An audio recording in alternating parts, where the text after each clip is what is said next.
Welcome everyone to Vista Ridge High School here in Cedar Park, Texas, where your Leander Lions are getting ready to take on the Vista Ridge Rangers to complete the three-game series in District 25 6A. Leander winning the first two games between the schools, 7-0 and 4-0, or was it 4-0 and 3-0?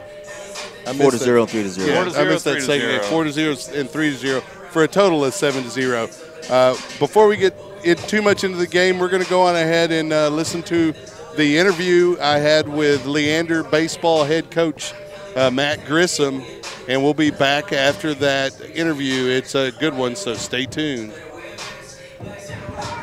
Here we are tonight with Coach Grissom at Vista Ridge High School. Coach, your Leander Lions coming to district play, starting to pick it up a little bit, getting hot, 2-0. Going into the third game here against the Vista Ridge Rangers, a pretty good squad. How important is it to get this win tonight? Well, like we talked about last week, let's go 1-0 today, right? Right. And so that's what our focus is.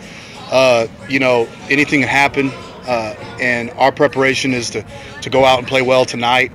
It's nice to be 2-0, but that doesn't really have any value in the game tonight, and so we're just going to have to go out there and focus on what we're trying to accomplish, play one pitch at a time, and really try to play as well as we can within the confines of this game and stay true to that. And baseball is kind of a sport. You have to let it come to you a little bit.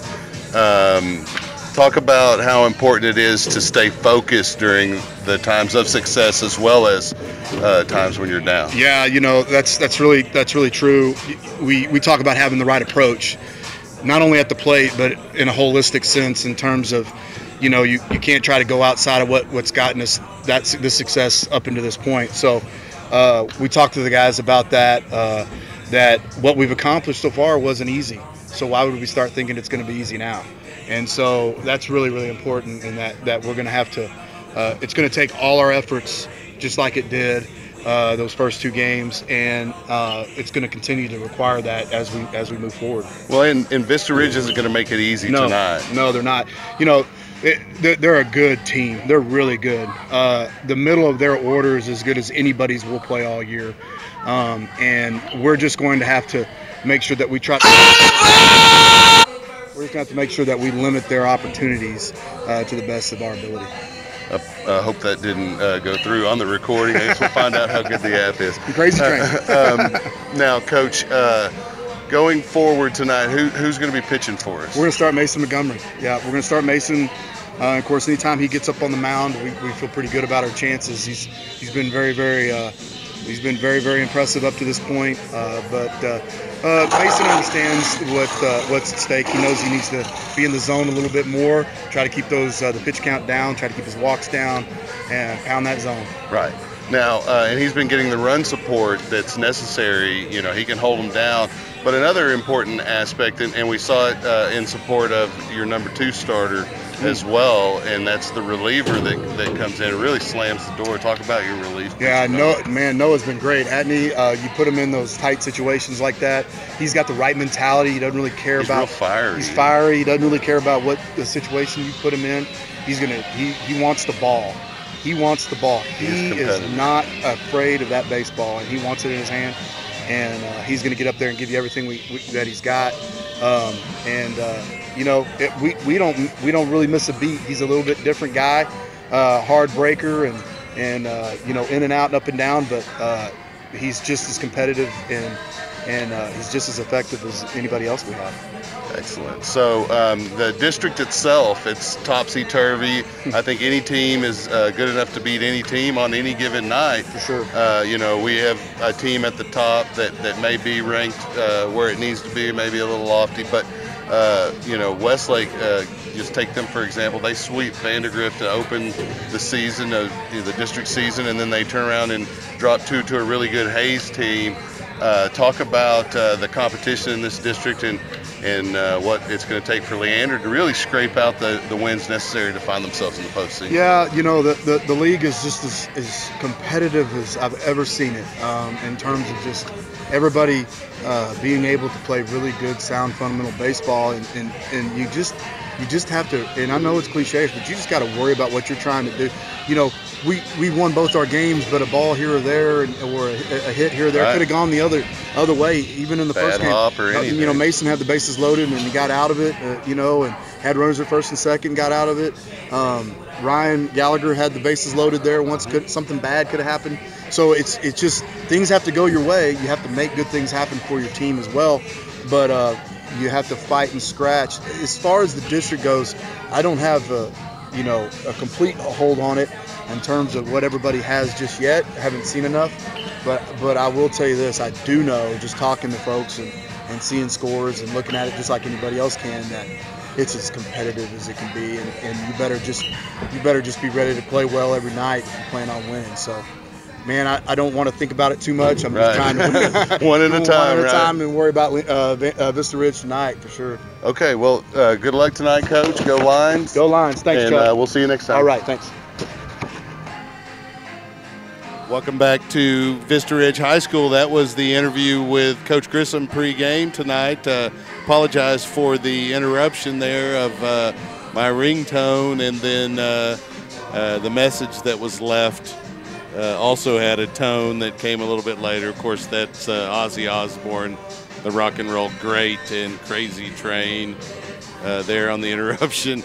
But the Coach Grissom interview nonetheless, very telling that Coach Grissom talks about how competitive this district is from top to bottom. And, you know, despite having won 2 games against Vista Ridge so far in the series, he's certainly very leery of the quality of baseball team that Vista Ridge presents, including especially, as he mentioned, that middle of the lineup. Yeah, Vista has some really good players, and we've seen it over the past couple games. The main thing that's been wonderful for Leander has been their pitching.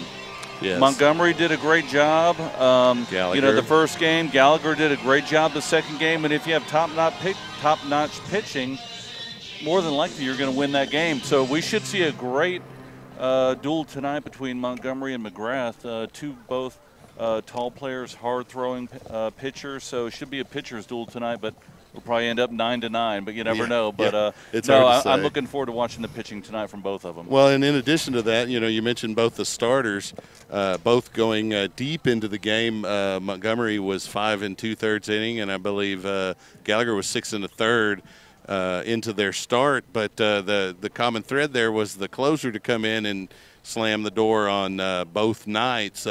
Even when he found himself in a little bit of trouble, was able to work his way out of it. And Coach Grissom talked about his attitude and work ethic, and that's, of course, Noah Kellum. Yeah, he's done a great job so far this year. He's been able to step in and shut the other teams down. He's really done a good job this year. And basically all the pitching we've seen so far the past couple weeks has been solid. Yeah, and we've also seen some really key hitting over the past couple games as well. Men on base. Mm-hmm. We're up 1-0. We get a couple key hits. Very it's timely. 3-0. And yes. it's something that, you know, they didn't get a lot of last year. And right. hopefully it'll get a little contagious. They'll get a little more confident. And when the game goes on, hey, we need a run, we can get a run. Well, and I think you see that at the plate as you see the hits start to collect, more and more confidence behind, you know, at the plate. And so here are the lineups here for tonight's game. Noah Salazar leading off, and we'll let the PA take that. DH number 14, Hudson Ruin. Batting fourth, third baseman number 4, Joel Rios. Batting fifth, first baseman number 24, Alex Hensley. Batting sixth, center fielder number 6, Alex Young. Batting seventh, second baseman number 5, Anthony Beltran. Batting eighth, left fielder number 1, Omar Hernandez. Batting ninth, the right fielder number 19, Josh Anderson. And catching number 19, Clayton Maddox. The reserve players for the Lions are number 2, Tyler Caros. Number 3, Bryce Trinkle. Number 8, Darian Davis. Number 10, Charlie McCabe. Number 12, Michael Potter. Number 13, Ryan Gallagher. Number 15, Jake Ellis. Number 17, Austin Franco. Number 20, Griffin Evans. Number 21, Ben Hoff. Number 22, Jared Cano. And number 7, Noah Kellum. And, you know, there's a couple of relievers in there that, you know, we saw pre-district Hoff being one of them that can come in and do a pretty good job to carry a few innings as well. For your Vista Ridge Rangers. Of course, the home chosen team. by team manager Jason Bourgeois and coaches Ben Huffman and Matt Garver. Leading off, center fielder number 1, Andrew Chapa. Batting second, the second baseman number 14, Gannon Acios.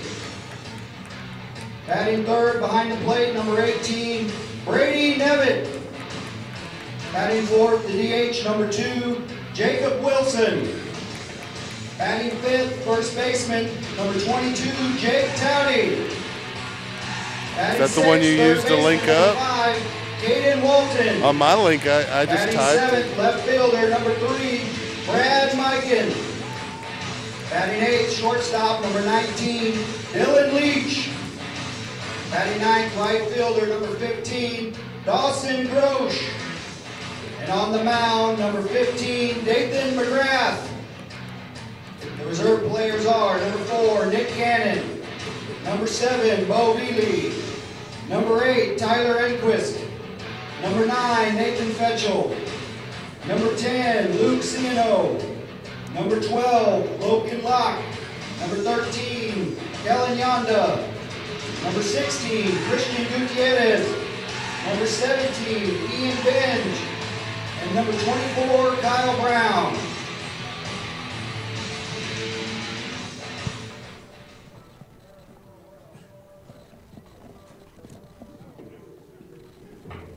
The umpires for tonight's game are Kevin Brown behind the plate and Noah Killer in the field.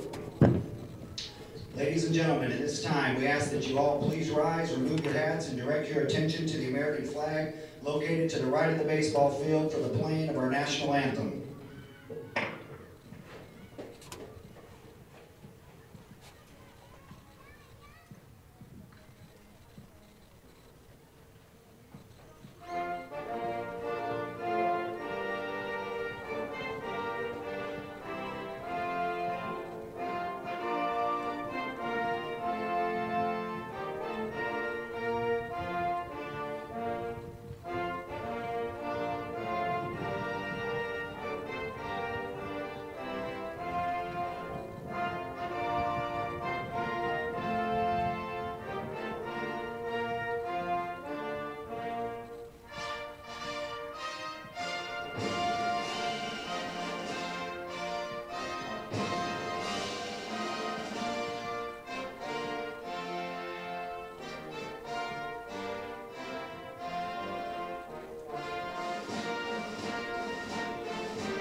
And that's your national anthem as we get ready to play a little high school baseball here at Vista Ridge High School. Beautiful Cedar Park, Texas tonight. Wonderful weather for baseball. It's going to get a little chilly as the sun goes down, but I think we reached a high of about 74. Very clear skies, blue, nice baseball weather. Yeah, not too windy either. Flags are blowing a little bit, but couldn't ask for a better night of baseball right now. Well, and they're not blowing in from the outfield as a hitter. You like to see it. I mean, if it's going to blow, it might as well blow across the field or at your back as opposed to at you directly at you from center field. So the Lions will be up first, and as was mentioned by the PA announcer pregame, the starting lineup for the Lions starts with leadoff hitter sophomore number 16, Noel Salazar.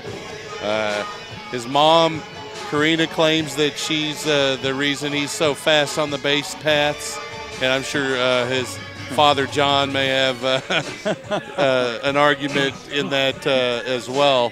He turns out to be a pretty good baseball player, very quick laterally on the defensive side, and I think that's why you see him in the lineup. But also at the plate, you don't just put a guy at your top leadoff spot unless he can get on base or put a bat on the ball. Yeah, that's the key to get on base, and he's done a good job of that. With his speed on the left side, he can get down the line really fast. And he's able to do a good job bunting, but he also has power as well. He can hit in the alleys and get doubles or triples or beat out a slow grounder as well. So he's a key piece being the leadoff batter, especially with his speed from the left side. Well, you know, we've known the Salazars for a while, you and I have, so he's not a surprise to us. But for some that are, you know, just becoming familiar with Leander line baseball, they may be a little surprised a sophomore would step in and perform.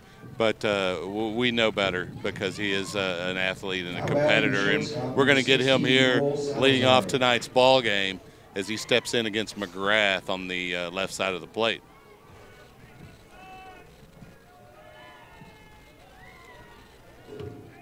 McGrath, righty, as you mentioned, pretty tall kid, probably about 6'2" to 6'4". First delivery hit down the third baseline, and he just tells foul. He levels that off, and that's a double for Noel Salazar, maybe even 3 bags, depending on how quickly the left fielder is able to get to it. Nonetheless, it was a strike. 0-1 is the count. Yeah, he went up there swinging that first pitch and saw something he liked and almost got it in fair.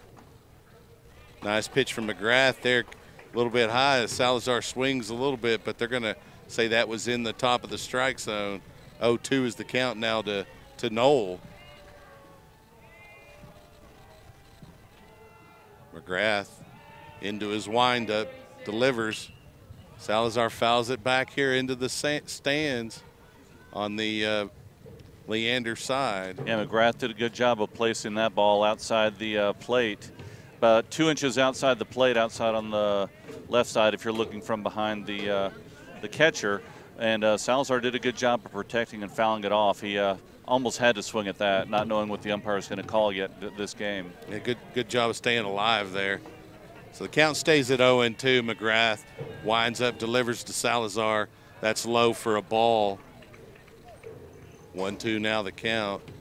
Nice job by the catcher and the big hitter there, Nevitt, to smother that. No big deal since there aren't any runners on. Delivery, high pitch. Salazar with a good eye there. 2-2 count now from McGrath. Yeah, doing a good job of laying off those pitches, but McGrath hasn't been hitting his spots right now with his curveball and a couple in the dirt. So see what he comes with here. Yeah, 2-2 delivery. Chopped up to McGrath. He gets off the edge of his glove. Third baseman is able to scoop it, but he can't get the throw in time. And Salazar showing that speed on the base path and is safe at first. You know, I don't even know that you can score that in error. No, that's got to be a hit. McGrath couldn't get to it. The third baseman got it, but by that time, Noel's 4/5 of the way down the line, and by the time he threw it over, he was safe. So it was a clean field by the third baseman. And the score does give him a single there. So Salazar with the opening game single for Leander here in the top of the first. Now up to the plate, pitcher Mason Montgomery. He squares the bunt and pulls back after the McGrath pitch is high and outside. Montgomery, you know, showing a lot of skill on the mound, but he also brings a pretty heavy bat to the plate as well. I want to call it a lumber, but it's not really lumber. It's aluminum. That one in for a strike to Montgomery from McGrath, so the count now 1-1. Yeah, he's been given the bunt sign a couple times, whether he's deliberately pulling off or is actually going to put it down. We'll see what Salazar does at first, and there he goes. Montgomery swinging. Line drive to right field. He caught it. See if Salazar can get back in time, and he doesn't. He does not, and so they get a double play. Hit and run. Yeah, the hit and run was on, and it was a little bit of low pitch. Montgomery was able to get it and drive it to right field, but it stayed in the air, and the right fielder able to get under it. And because Salazar was going, he was unable to get back in time. Nice play by Dawson Grosh there in right field, and so with 2 outs, to the plate comes Hudson Ruin, the DH. First delivery from McGrath in for a strike. Yeah, I mean, it was great getting Salazar on the first bat, and Mason Montgomery scorched the ball to right field, just right at him, and they got a double play. Nothing you can do about that. Well, and you want to, you know, with Montgomery on the mound, you want to try to get a run as quickly as you can. put the pressure on Vista Ridge at that point because of Montgomery's ability on the mound. Quickly 0-2 to Ruin is McGrath with 2 outs, no runners on here, top of the first inning. McGrath winds and delivers. Ruin goes down swinging, and so with a fly ball double play and a strikeout, McGrath gets out of a little bit of initial trouble, and with 1 hit given up, puts the Lions down with no runs scored. Yeah, it does a lot of confidence for your, as a pitcher.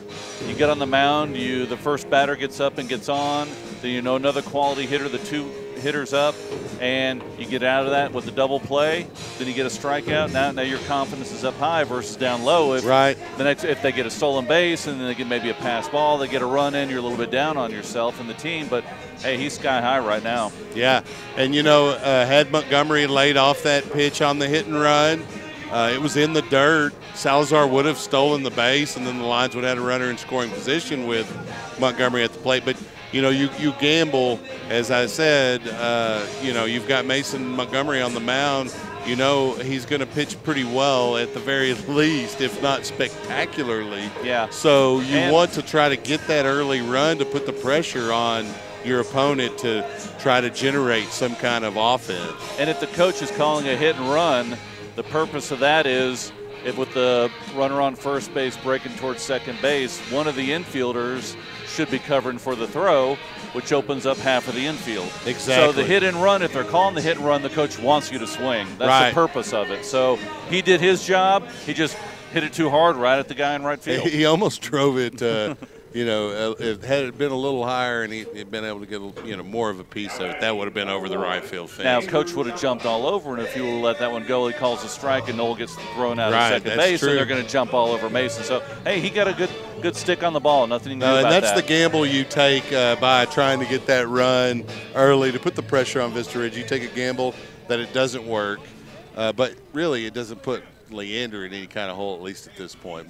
Montgomery on the mound, first to the plate for the Vista Ridge Rangers, number 1 center fielder, Andrew Chapa. Chapa, a pretty good receiver in his day in football. 0-1 delivery to Chapa. Grabs that front corner there on the outside for a strike, and Chapa finds himself down 0-2 here. Yeah, looked a little bit close to the chalk, but if he's going to call it out there, I'm sure Mason will be hitting that spot all night long. He does. That goes right by everybody and was a little scary for even me up here in the stands. Some serious heat, 1-2 count. But that front outside corner on that pitch, it curves, it tails away, but it grabs that corner before it does. It looks way outside, but it's really not. Chapa sees it again and is able to fight it off there. That thing's coming, I don't have any radar gun on me or anything, but that's low to mid-90s on that pitch. He usually sits about 92, 94. He can get up to 96 or 97 at times. So far we've seen this season, and it's been relatively cold. Chapa hammers that one to first, and it's fielded to third by the third baseman over there, Joel Rios, and he fires it over to Hensley for out number 1 here in the bottom of the first. Coming to the plate now for the Rangers, Gannon Ozios, and he is the second baseman, wears number 14. Gannon's got some fans here in the stands. Here to face Mason Montgomery, line starter. Here's the first pitch. Big break on that pitch across the plate. It started up near Ozios' head, it looked like, and it just breaks across the plate for the first strike in the count. Yeah, that was a good-looking pitch right there. What do you even do with that? Not much. That one is the similar, except it stays on the inside corner, and Ozios finds himself down 0-2 quickly to Montgomery. And if this is what we could expect from Mason on the mound tonight, he's going to make quick work. Yeah, he's got a lot of options here. Looks like they're setting up outside for fastball. That delivery is just smoked outside, but Ozios taking all the way. 1-2 count now for Gannon, the second baseman for the Rangers, as he steps into the box. Montgomery looks to his catcher, Clayton Maddox, for the signal. Here's the pitch. Driven for a base hit to center field. He got by Beltran there at second base. It was smoked back towards the second baseman. Nice hit by Asios. Yeah, it was a good piece of hitting right there. Mason kept it a little bit up, a little bit over the plate, and he drove it right past the second baseman for a single. So quickly with a runner on a base hit, up to the plate now for Vista is Brady Nevitt, the catcher, and one of their power hitters.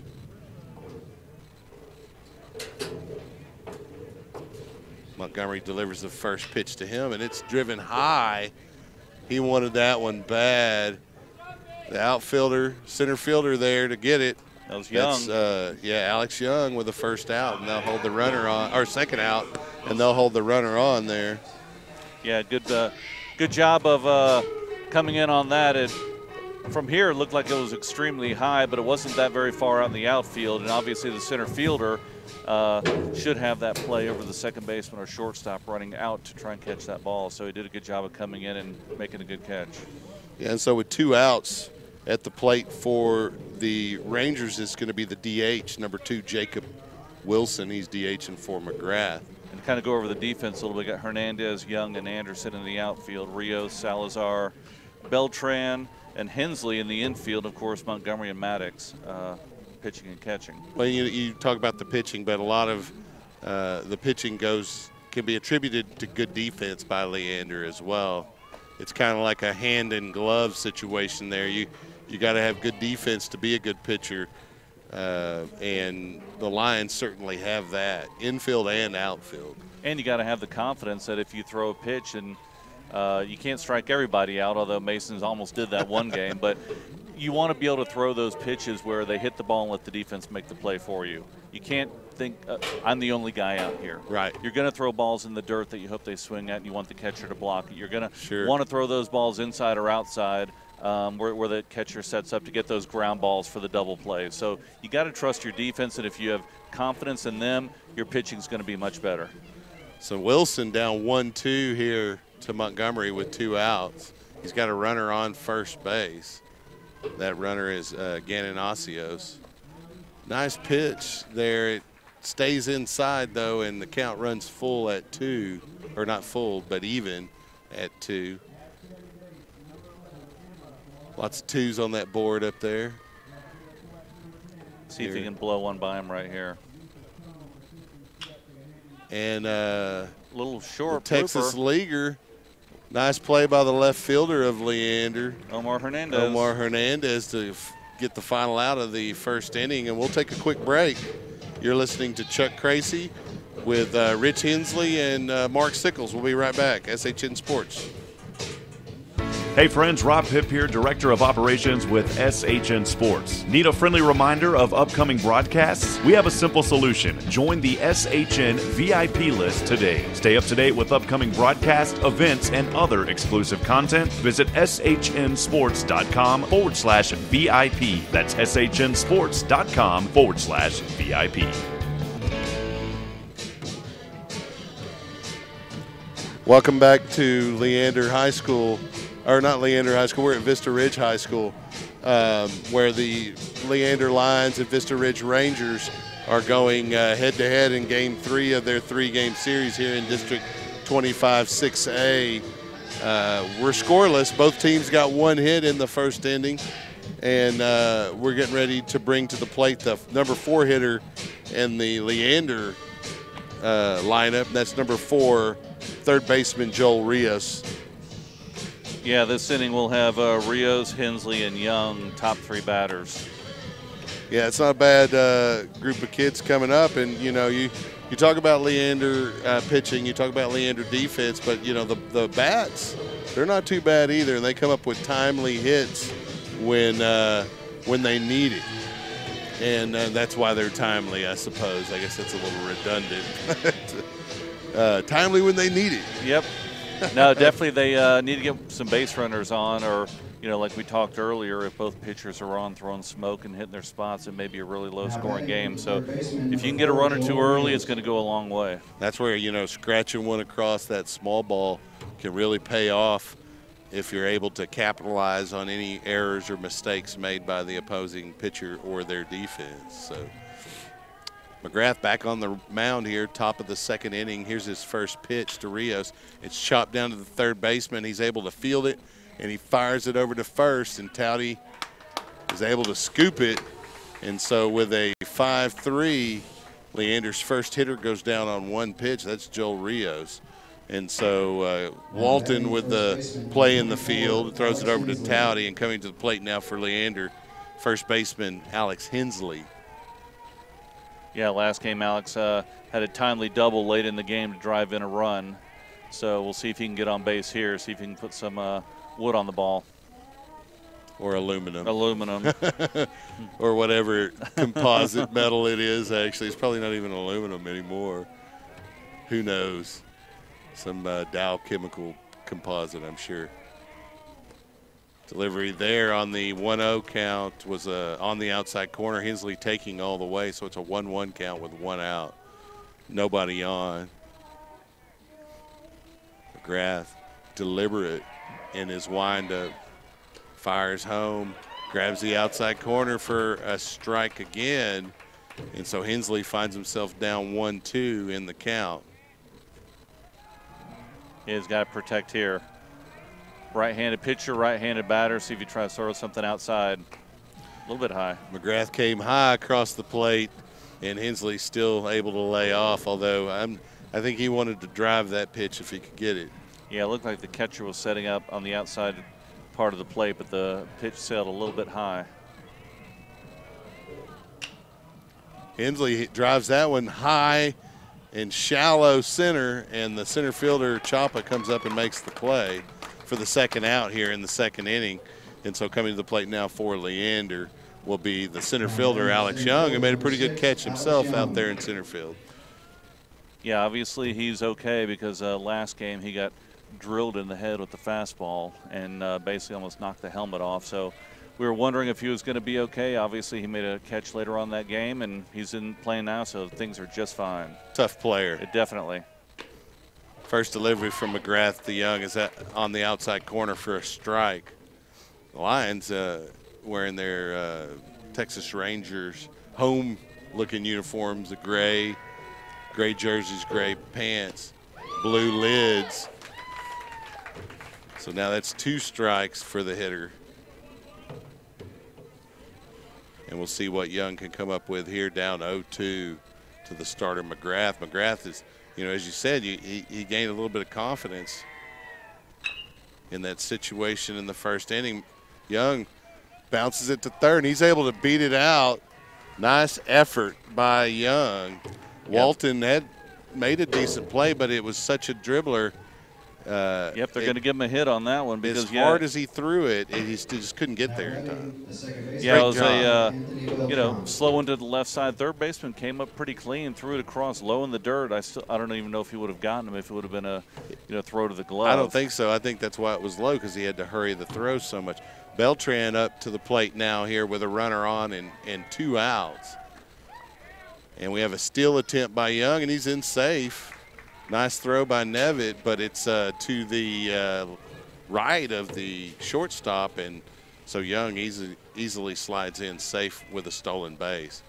And so in scoring position now is Young for the hitter Anthony Beltran, who has a couple of timely hits himself this season, specifically one against Cedar Park. There's a good hit. And he drives it to the gap, and that will score Young from second easily. Beltran loves that power alley, and he pulls up there at second for a stand-up double with 2 outs, and the Lions are on top here in the top of the second inning, 1-0. Yeah, that was a great piece of hitting right there. Inside part of the plate, and he just drove it out to right center field with a lot of power. It looked just like the hit against Cedar Park, except he drove in 2 runs that day. But Beltran with the first run, and you don't want to get too relaxed, even with Montgomery on the mound, but that run sure does help. Yeah, and the key to that was a stolen base by Young just a pitch before that, get him in a scoring position. So at the plate now is Hernandez, the left fielder. He takes a strike on the first pitch, so with an 0-1 count, McGrath facing Omar Hernandez. Yeah, Omar was one of the only few batters that could hit it into the wind the other night here with the wind blowing in very hard, and he just drove it out towards left center field straight through the wind and with a lot of power, so he can hit it hard. Here's the 0-1 pitch. It's in the dirt, but Nevitt able to smother it and get up to keep Beltran at second. That was a nice block there by Nevitt behind the plate. He's shown himself very invaluable for Vista defensively and at the plate in the games we've seen. Plus he's calling the pitches. It's not an easy job to catch. That's a high drive to left field. Short, shallow left field. Ooh. And after a late adjustment, looks like, was that the center fielder that came all the way over, Chapa? I couldn't tell who made that. I couldn't tell who made that. They were both No, running it's going to be other. the shortstop who came up and got it. That's Dylan Leach. So that's the third out here in the top of the second. We'll take a quick break, and we'll be right back. You're listening to Leander Line Baseball. I'm Chuck Kracy with Rich Hensley and Mark Sickles. We'll be right back. Thousands of listeners, laser-focused marketing, and showing a high level of community involvement. Those are a few of many reasons to advertise with SHN Sports. We strive to keep our broadcast as affordable as possible, and your support makes that happen. Please consider advertising with SHN Sports. Email rob@shnsports.com. That's rob@shnsports.com. We have a solution for everyone. This is Coach Grissom, and you're listening to Leander Line Baseball on SHN Sports. Welcome back to Vista Ridge High School. We're getting ready to start the bottom of the second inning. The Lions able to scratch across a run. You know, you say scratch across the run. Beltran drove it to the power alley over in right center, and he had driven in Alex Young, who had stolen the base just the pitch prior. And so with that quick combination of the senior center fielder and junior second baseman, the Lions have a 1-0 lead. Montgomery on the mound here to face Towdy. First delivery to Towdy's in for a strike. Yeah, now we're getting at that time of night where it's a little bit tough to pick up that ball as a hitter. It's going from light to dusk, and it's somewhat hard to sometimes pick that up. So and then he pulls a little bit off of it like that and just yo-yo strings it. Towdy didn't even swing. He didn't know what to do. 0-2 count. So here. the advantage right now is almost to the pitcher. Here's the pitch to Towdy, high and outside. Towdy, always a competitor. I've seen him and had my son compete against him in everything for basketball, football, track, baseball, and he's always there competing. Big swing from Towdy, and he goes down swinging for the first out here in the second. Yeah, it was a great piece of pitching right there. Threw a curveball, breaking pitch outside, and Towdy just had to basically swing and wasn't even close. Yeah, so coming to the plate now will be Caden Walton, third baseman for the Vista Ridge Rangers. Had a couple of plays here defensively for the Rangers early. Montgomery starts the windup, delivers right on the outside corner for a strike. And Montgomery getting ahead in the counts here early in each of the ones so far. Has given up one hit. Second delivery. Didn't even see it, but it looked like it must have been called a ball because it's a 1-1. Yeah, it looked a little low and inside, but it was close. He's throwing little BBs. 1-1 delivery. Kind of a bit of a cut. Yep. And they got him swinging. Yeah, they had to go down to the first base umpire for the call, but Vista crowd going nuts, but I thought it was an excellent call. Yeah, the peanut gallery always has an opinion. 1-2 is the count. Oh. That went inside and low a little bit. It looked like it grabbed the inside corner, but it might have been low. 2-2 is the count. Might have been a makeup. But, I used to be part of the peanut gallery, and doing this has prevented me from from saying things I shouldn't sometimes. Pitch high, count full now to the hitter number 5, Cade Walton. Yeah, Caden Walton. Right now he doesn't want to give him a free base. Let him hit it. If he can hit the ball 90-something plus fastball and put it in play, get on base, let him do it. And that's what he did. He brought the heater, and Walton able to fight it off to stay alive. Yeah, it doesn't need to be trying to be cute here. Just throw a fastball, rely on your defense. Nobody's on base, 1 out. Worst thing that can happen is he can get a hit. One of my favorite lines in baseball is Ricky, give him the heater from Baseball Moves in Major League. Because it's true. Throw it by him. Yep. You know, if you've got it, throw it by him. But Montgomery tried. It stayed up and outside on that final pitch, and he ends up walking Walton here with 1 out, bringing to the plate for Vista, Brad Mikan, number 3, the left fielder. So we have the third baseman playing in a little bit and middle infielder playing for 2. Yeah, looking like we're going to try to get 2 here if we can. Montgomery throws over to Hensley at first to hold Walton on. The outfield not playing very deep tonight right now. First delivery to Mikan is high for a ball from Montgomery. So the count's 1-0, runner on first, 1 out here as Vista tries to scratch across some offense here down to Leander 1-0 here in game 3 of the 3-game series. Montgomery winds and delivers just outside for a ball, and you know, Montgomery looks like he's trying to place it a little bit, and sometimes you just got to rear back and throw it. Yep, just don't need to be aiming it out there. Let him hit the ball, see if you can get a double play.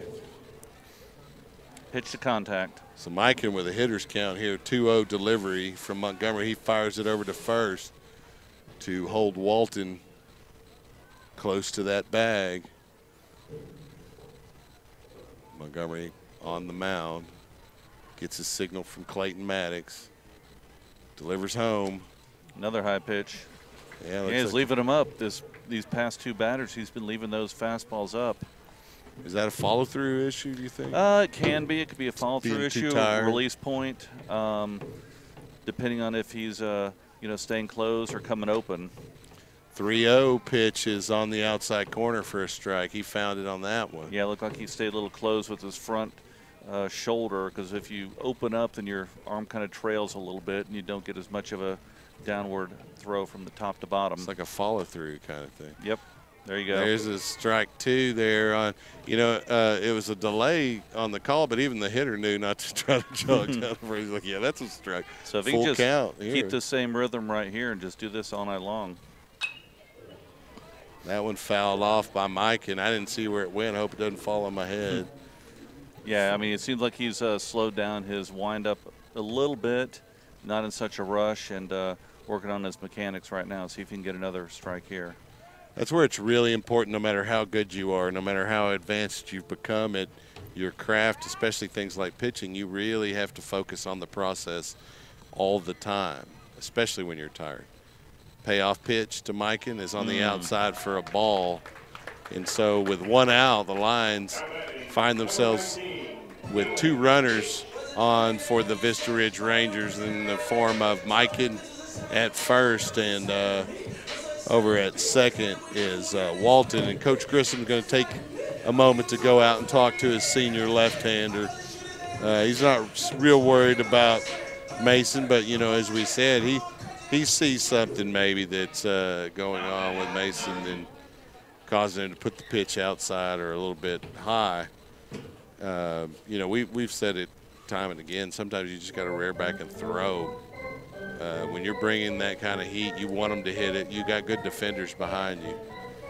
But Montgomery is so good at striking players out that it's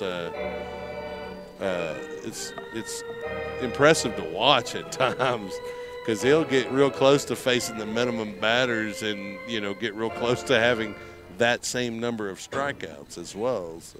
Yeah, so let's see if he's calmed down a little bit, and looks like Leach is now up to bat. Yeah, 2 runners on. First delivery here to Dylan Leach. Takes a strike from Montgomery. And, you know, I've noticed in the first couple of games of these two teams that Montgomery does tend to be a little cautious around Dylan Leach. And I don't know if that's, you know, because Leach has hit him before in competition and he just wants to not give him certain pitches. But there, that delivery stayed outside before it broke and called the ball. The count's even at 1 here with 1 out.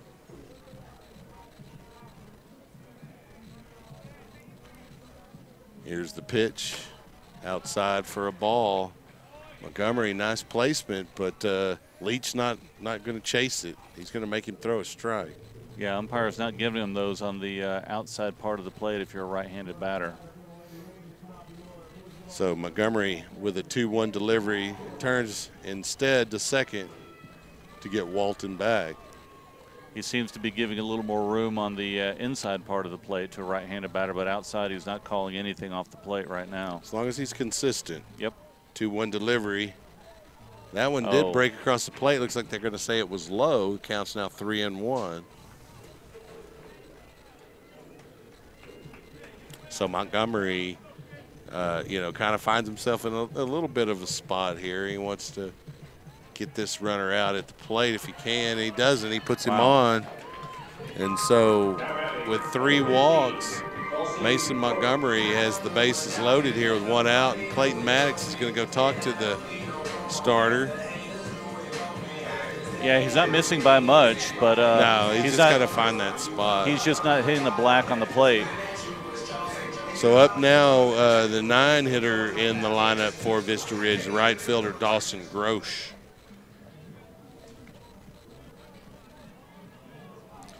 He's a left-handed hitter. Corners are playing in to come home, and infield playing slightly in, but that's a valuable second play run. depth. Montgomery taking a little bit of time on the mound to get the signal from his catcher, Clayton Maddox. See if they try and do something here, try and squeeze him in or bunt him in. There's the first delivery to Grosh, in for a strike. Good pitch. Started inside, broke right across the plate. Montgomery looks down to Maddox, gets the signal, starts the windup, delivers home. That one must have been up in the strike zone, but it looked pretty good to me, but they're going to call it a ball. 1-1 is the count. Yeah, he's not giving him much up, and it's got to be about belt or below for him to call it. So Montgomery, knowing that, delivers a 1-1 pitch, stays up and outside with it. Nice job by Maddox to get a glove on it, keep the runners from advancing as that one kind of trailed away a little bit. I don't know if they're calling, looks like they're calling him in from the dugout, the pitches. Yeah, I think it may have been a pitch out. There you go. That one on the inside corner. Oh, they're going to call that a ball? Are you kidding me? Yeah, it's a 3-1 count now. Wow. So Montgomery, you know, the last thing you want to do is walk a run in here. 3-1 delivery to Grosh. And he does just that. He walks in a run as that one stays inside and low, and across the plate comes Caden Walton. And the score is now tied at 1. And we'll go back to the top of the lineup for Vista as Andrew Chapa, the center fielder, steps up. He grounded into a 5-3, his first at bat.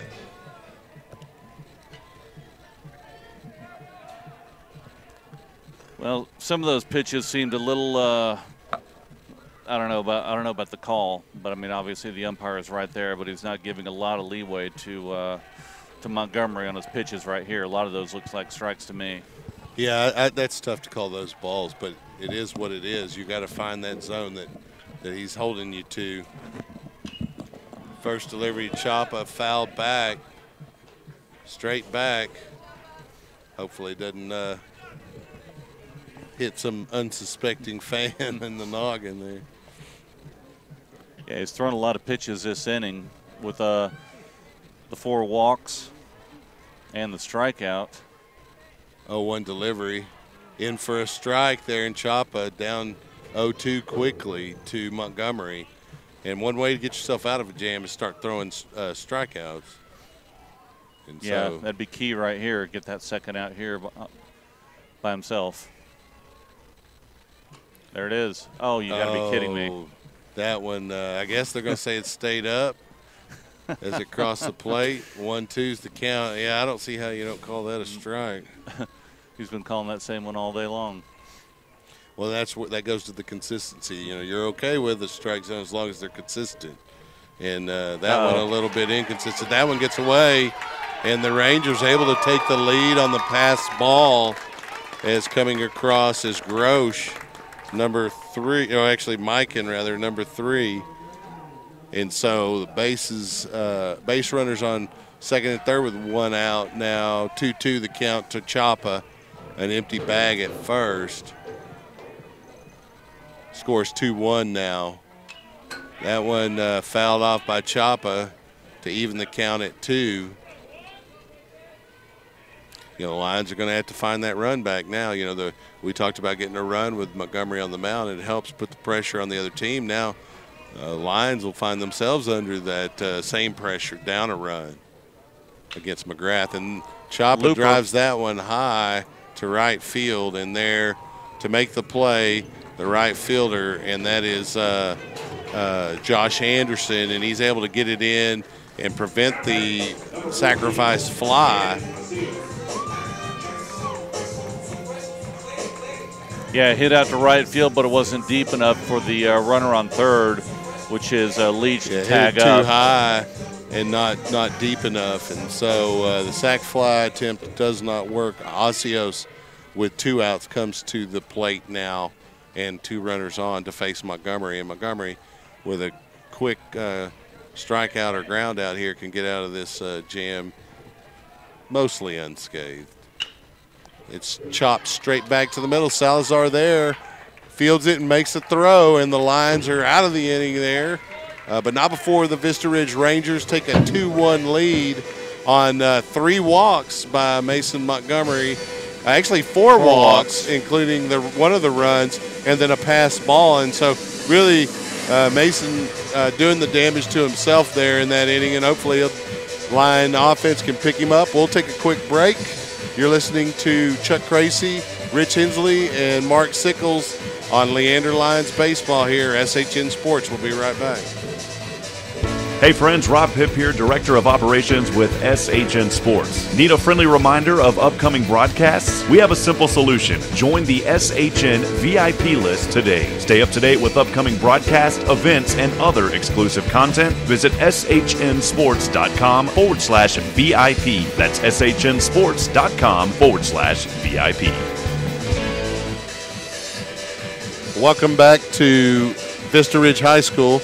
I'll take this opportunity here to mention the Booster Club sponsors for Leander Lions Baseball. The Grand Slam sponsors include Lowe's, Leander Orthodontics, Take 5 Haircuts, Timmons Insurance Agency, Malik & Company, Texas Spine and Injury Center, and then the home run sponsor is Austin Simply Fit.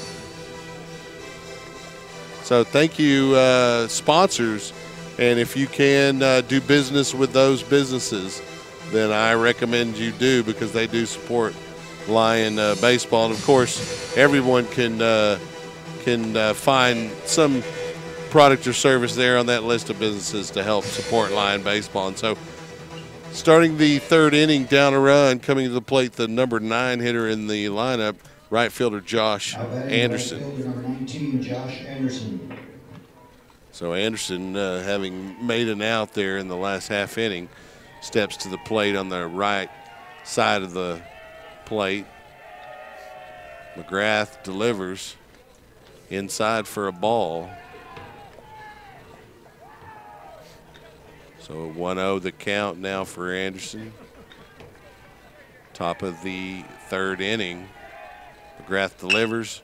Good Driven hit for a base hit between short and third, and nice job there at the plate by Anderson to get the hitting started here for the Lions here in the 3rd is they want to try to pick up their ace on the mound here. Yeah, did a good job of hitting right there Pitch was over the middle of the plate, and he just drove it in between third and short on the ground. Nice, hard ground ball for a single.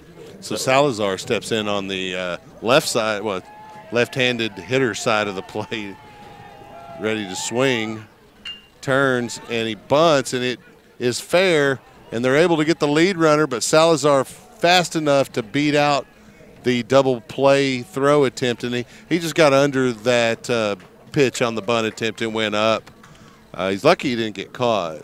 Yeah, that was a play right there where bad things could happen. He popped up the bunt. The pitcher could have caught it. Anderson held close to first because he didn't want to be doubled up. Right. So he did a good job base running, but it fell short of the pitcher. So, of course, he's going to turn and get the play at second base, and Knowles fast enough to beat out the potential double play.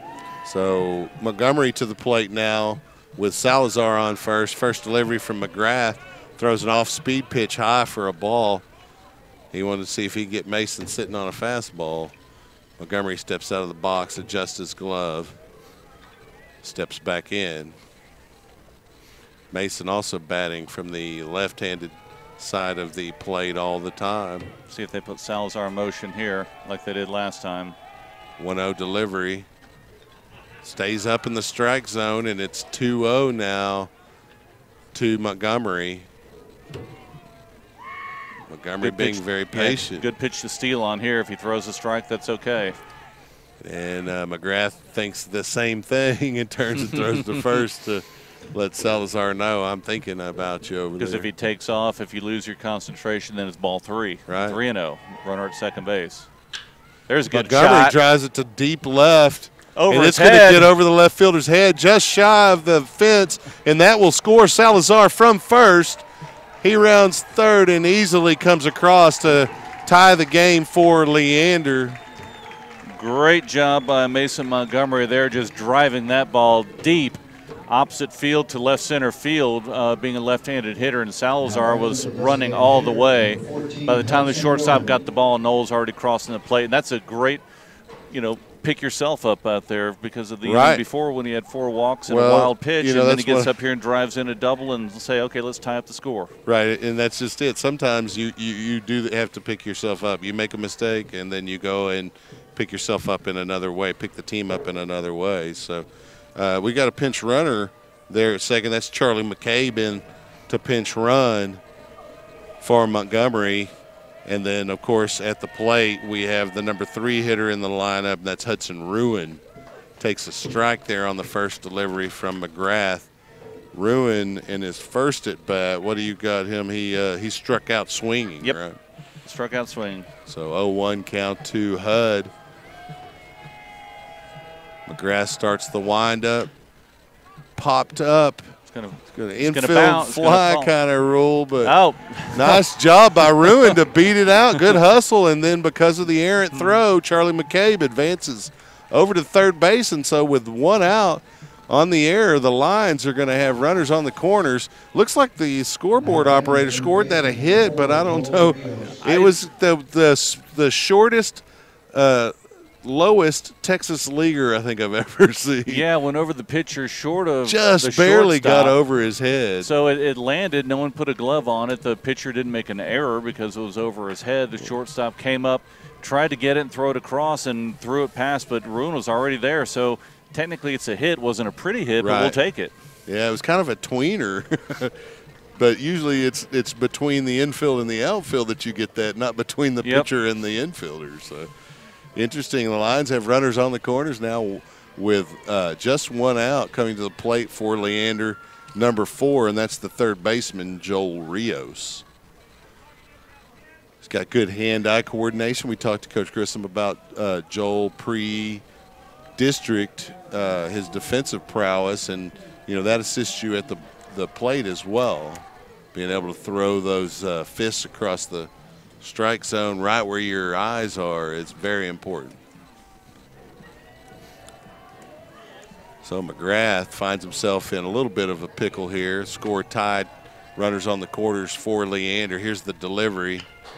Bunt laid down by Rios, and it goes foul for a strike. Yeah, tried to get the, wasn't really a squeeze bunt, But third baseman's obviously have his eyes on that. If it gets far enough away from the catcher, he's going to come down the line. And he's got to go get it, and then if the pitcher's not there quickly enough or in position to take a throw, an errant throw scores that run for sure. If not, you might be able to slide under that tag anyway. So 0-1 delivery. McGrath steps off as if he's going to throw to third, forcing Charlie McCabe back over there on the bag. Yeah, got a good game here, 2-2 game. So McGrath turns and throws to first this time, trying to catch Hudson Ruin over there napping. Ruin's played a few games of baseball in his life. He knows to be alert over there. 0-1 delivery. Ooh, Rios looks off like his catcher's fist. interference there. Yep, there it is. And there it is. And Rios turned and looked at the umpire like, what are you doing? It looked like the pitch was coming off his fist, but the glove also arriving with the ball and the bat in the same spot. And so the base is loaded now after the interference call on Nevitt. Yeah, that was high and inside, and I could see it from here, and you could hear it. You know, you see the ball go off one way, and you hear the bat hitting the glove, and just it was obvious. It wasn't one of those little ticky tack where maybe he touched the bat, maybe he didn't. It was pretty solid. So Hensley up to the plate now with one out, and the base is juiced to see what he can do here. Top of the third inning. McGrath taking his time on the signal. Hensley, tired of waiting, takes a timeout, steps out, loosens his shoulders up, back in the box, ready for the pitch. McGrath looks at the runners, delivers home.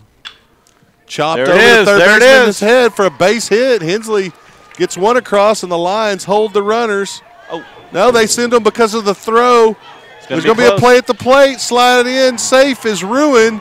And so the Lions get McCabe and Ruin across here in the top of the third with one out on the chop base hit by Alex Hensley. Comes up big again for Leander, and he's standing on second base. There's a runner over on first is Joel Rios, and coming to the plate now is Alex Young, the center fielder. Yeah, with one out, the third baseman was playing slightly in, and that was to Leander's advantage on that because Hensley popped it down in the dirt, went over the third baseman's head, didn't have a chance. Yeah, and shortstop may have had a chance to maybe stop that ball, but they're getting the run, and they're advancing the runners all the way. And he hit it so hard that it bounced. The thing, it made a dead sound when it hit the grass, but it still bounced about 15, 18 feet in the air over the third baseman's head and into shallow left. So. Yeah, and then I guess Ruin, held up on the throw, but the throw was a little wild from the left fielder, Mikan, who went past the pitcher, or the catcher and the pitcher backing him up right of home plate. And then Ruin just, came on in for the head first slide. Yeah, that's Coach Grissom there at third, holding him up and saying, wait a minute, there's going to be a throw there that's going to be there. Okay, now go. It was good job by the Lions there to force themselves back up in the lead, 4-2. Coming to the plate now, as we said, the center fielder, Alex Young, with one out and runners on second and third.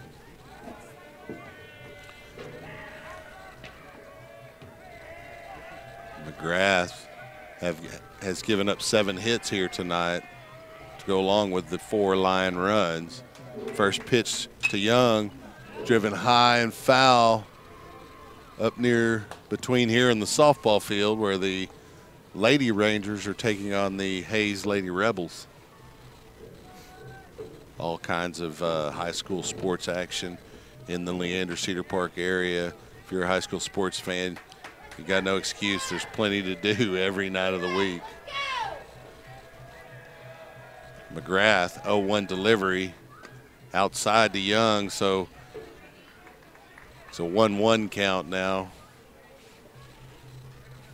McGrath does have a bag open there at first, but Young not necessarily the guy you want to put on the base with Anthony Beltran on deck. No, and the infield's playing in to try and keep another run from coming across with one out. And McGrath really, giving Alex Young a lot of respect here. He's dancing around the outside of the plate. Young able to lay off those pitches. We got a 2-1 count now. Yeah, Young with a base hit his first at bat. See if he can do the same thing. That one got the outside corner. Young wanted to swing, and then he pulled up a little bit. Still got the corner anyway. It's a 2-2 count now to Alex Young. 1 out. Runners on, second and third for Leander.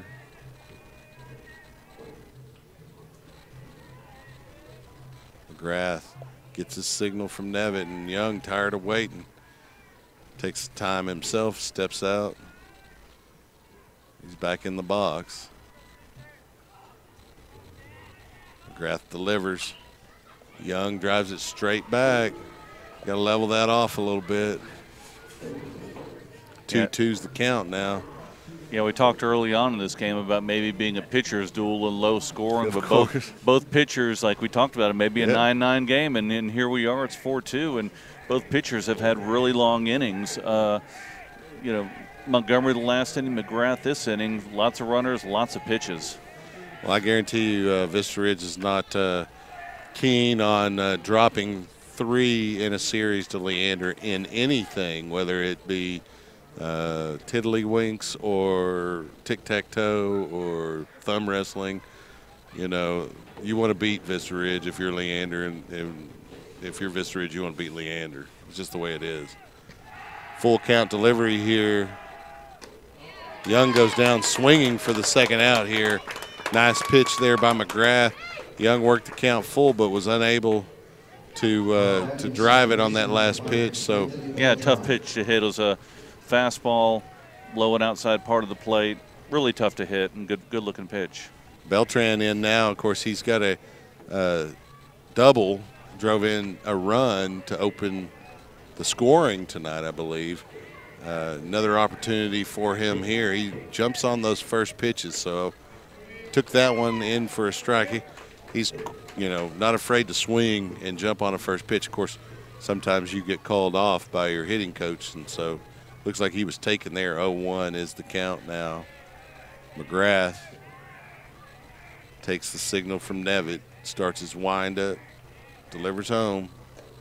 Low and inside for a ball count, even at 1. Beltran's going to make you pitch to him now. You're not going to get away with that, those real low and inside pitches. Now he'll chase one a little bit outside, but you got to put it right on the outside. Drives it to right field, and the right fielder able to make the play. Man, Beltran's just been swatting it, but hits it directly to the right fielder for that's Dawson Grosh, right fielder for Vista Ridge. And I thought my phone was ringing. So score is 4-2 here.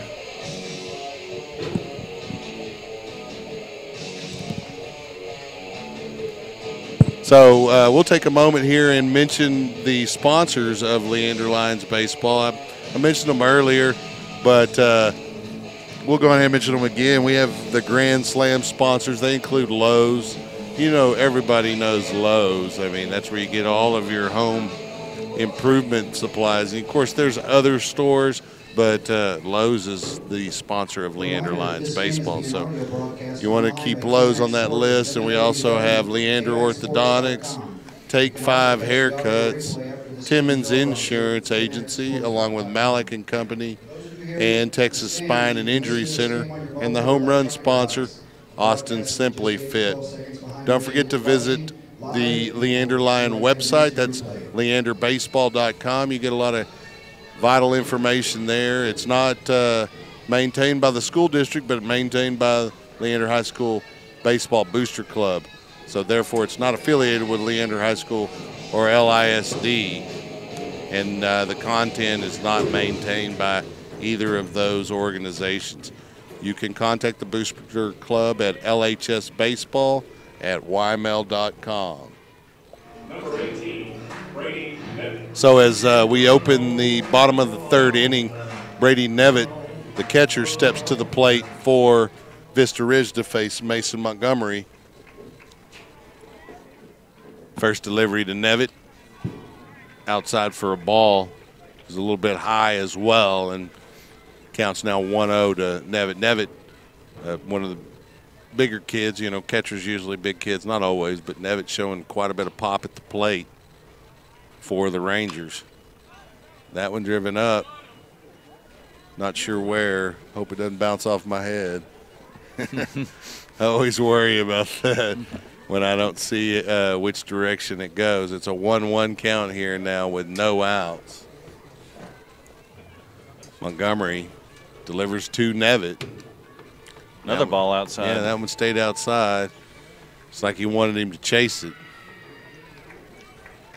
It even tailed that way just ever so slightly. Started outside and tailed that way. So 2-1 the count now to Nevitt. Montgomery delivers. That one's outside, I guess, and high for a ball. So 3-1 now the count.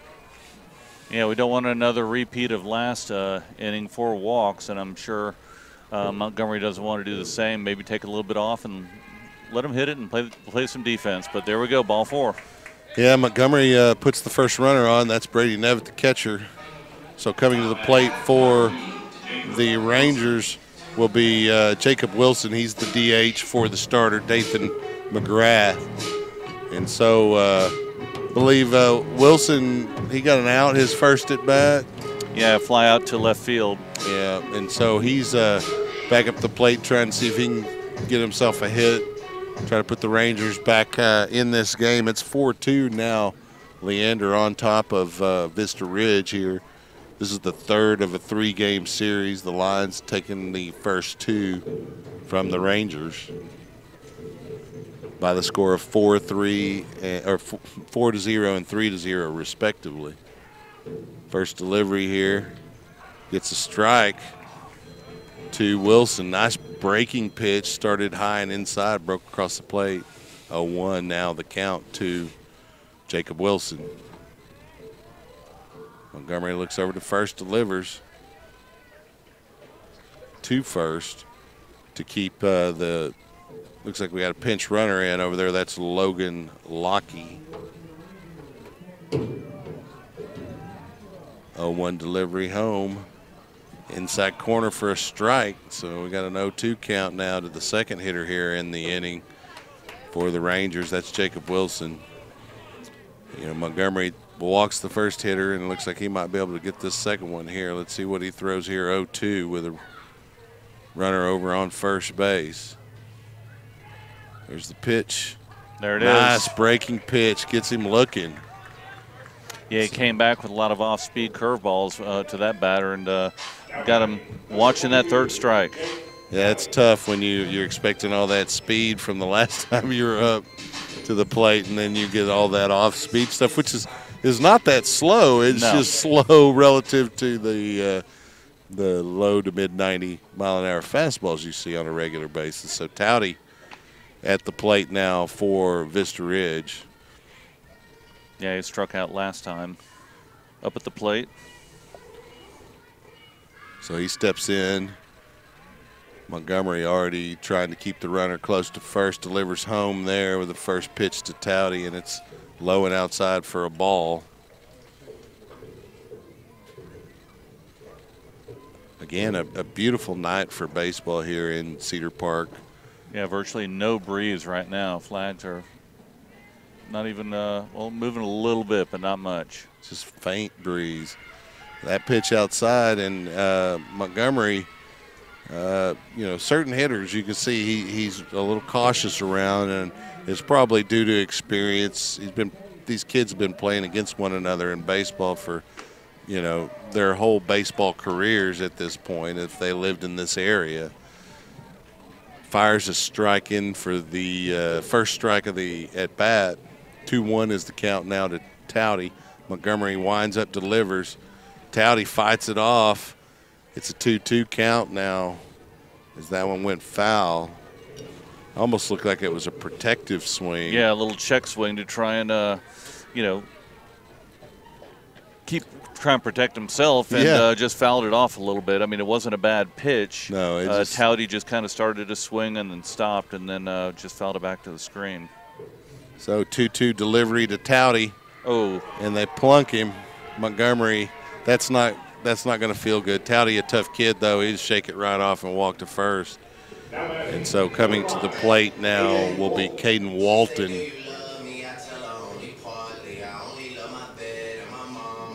Yeah, that's not what Montgomery wanted to do right there. Obviously, that was not intentional.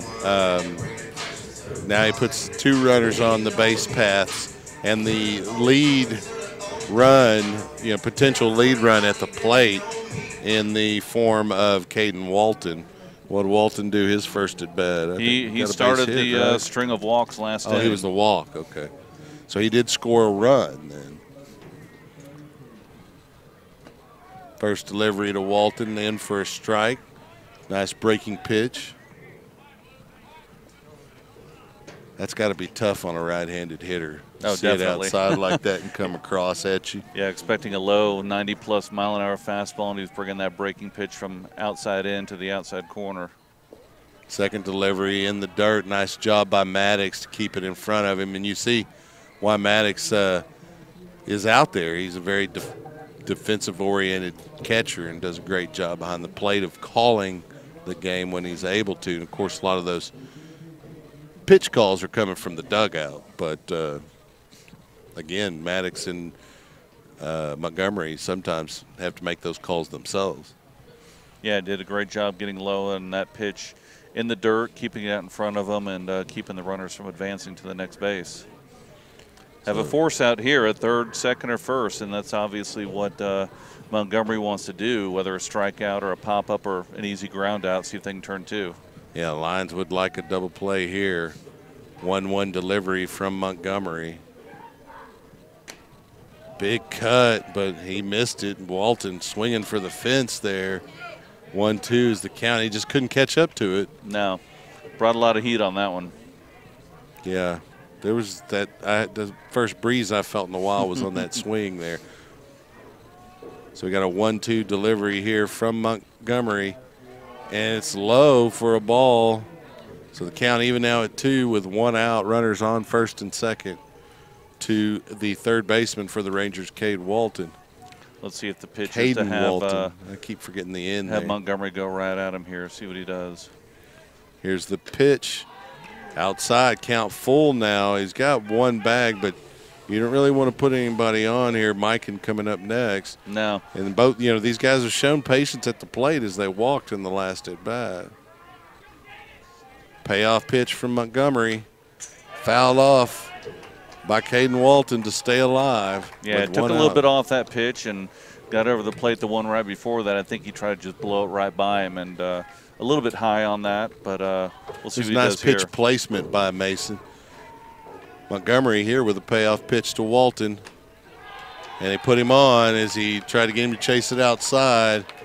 And Walton able to refrain from swinging there.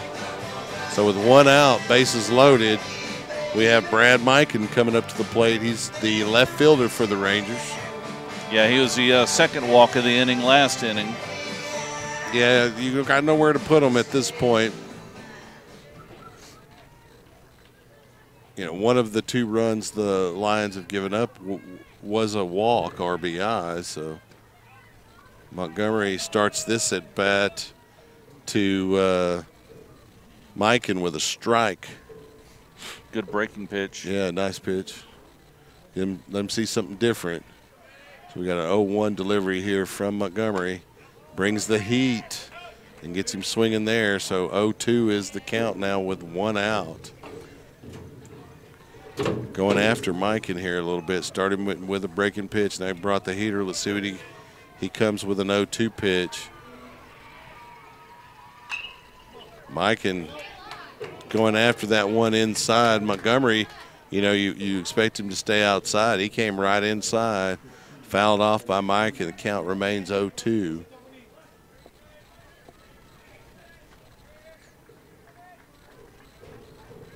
Montgomery looks down to Maddox, delivers, driven straight back. Count's going to stay 0-2. Mikan battling up there against Mason Montgomery, the Lion ace. Yeah, he's got some options here, and if we didn't have a runner at third base, you'd maybe look at one of those big loopy curves that you could throw in the dirt, but obviously you don't want to do that here. No, you don't want to ball can get past the catcher, and then we're looking at another easy run. See if he brings the heat. Mikan fouls it off to stay alive. Weird-looking foul ball, too. He just barely got a piece of it, but it was coming so fast that it was able to squeeze out of play there. So count still 0-2. Montgomery in the windup. Delivers home to Mikan. That one low for a ball. Count now 1-2. Lions just itching to turn a double play here. Love to see a strikeout right here. That would help. Montgomery, 1-2 delivery to Mikan. Driven foul down third base into the bullpen over there. 1-2's your count. Mikan up battling Mason Montgomery, senior lefty for Leander. Trying to get his second win here in District 25 6A play. 1-2 delivery. Good Gets pitch. him looking, sits him down, and that'll be the second out here in the third. And so the peanut gallery a little upset. Now that was a great breaking pitch. It hit the inside part of the plate about belt to knee high, and I beautiful agree. pitch. Beautiful I think maybe if there's a complaint by them, it'd be one that's similar to we would have, and that is consistency. Although I think it's fairly consistent. Maybe not amongst righties and lefties at the plate. That one driven straight up on the first pitch. Able to come in and make the play is Salazar. That thing was hit a mile in the air. Yeah, that's a tough by, play. He's Dylan Leach. running full speed in and then almost stopping with the spin on the ball, going a little bit behind him. And so he did a nice job of stopping and getting under it and getting that third out. Well, it shows why Coach Grissom has confidence in a sophomore to put him in such a important position defensively. And we'll take a quick break. The Leander Lions lead the Vista Ridge Rangers here 4-2. I'm Chuck Kracy with Mark Sickles and Rich Hensley. We'll be right back. Listeners, laser-focused marketing, and showing a high level of community involvement. Those are a few of many reasons to advertise with SHN Sports. We strive to keep our broadcast as affordable as possible, and your support makes that happen. Please consider advertising with SHN Sports. Email rob@shnsports.com. That's rob@shnsports.com. We have a solution for everyone. This is Coach Grissom, and you're listening to Leander Lion Baseball on SHN Sports. Welcome back to Vista Ridge High School. Thank you, Coach Grissom, for that little bumper. That'll work pretty good going forward throughout the season. We'll try to sneak in some other good ones from him as soon as I can think of something funny to convince him to say. But as we go into this, the later innings here, we're about halfway through the game. Both teams seem to be putting the bat on the ball. The Lions able to scratch out a lot more hits, where Vista relying on some timely hits and walks, and even a pass ball to get their offense on the board. But 4-2's your score. It's a lot closer than what you would think based on what we've seen to this point. So who's at the plate now for Leander? Omar Hernandez is leading off this inning. Hernandez takes the first delivery from McGrath high. Hernandez playing out in left field for Leander, wearing number 1. Yeah, last at bat he had a fly out to left field.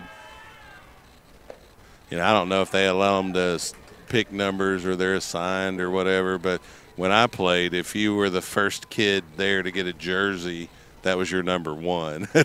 You were just the first one there. Of course, and they were uncomfortable jerseys as well. High pitch there, 2-1 count now to Omar. He steps out of the box for a moment, adjusts his grip, steps back in.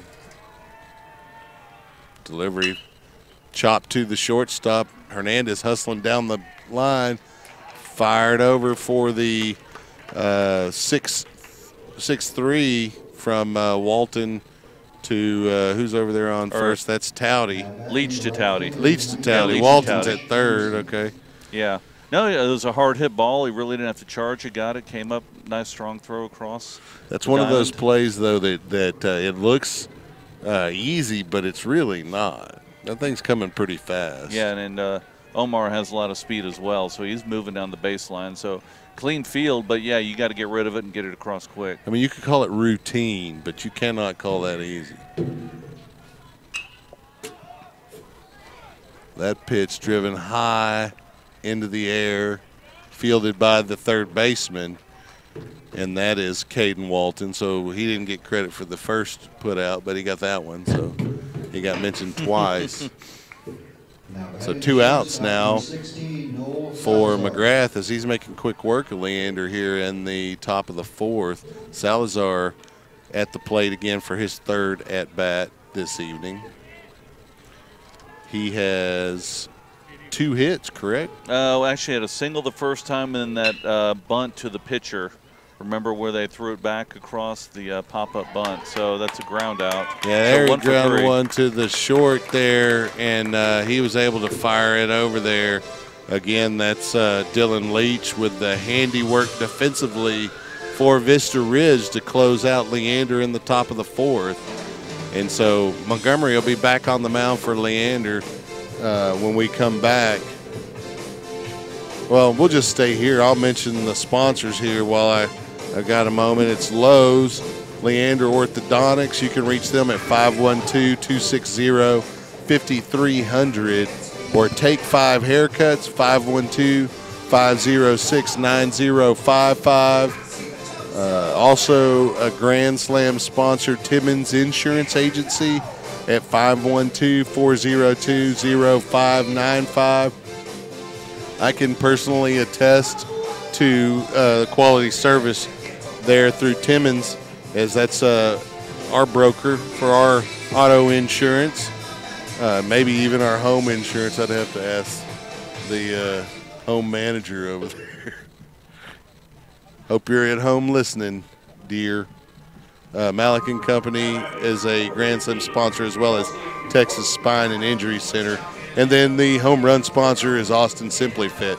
To the plate for Vista Ridge as we open the bottom of the 4th inning is number 15, and that is Dawson Grosh as we get around to the bottom of the Ranger order here to open the 4th, bottom of the 4th.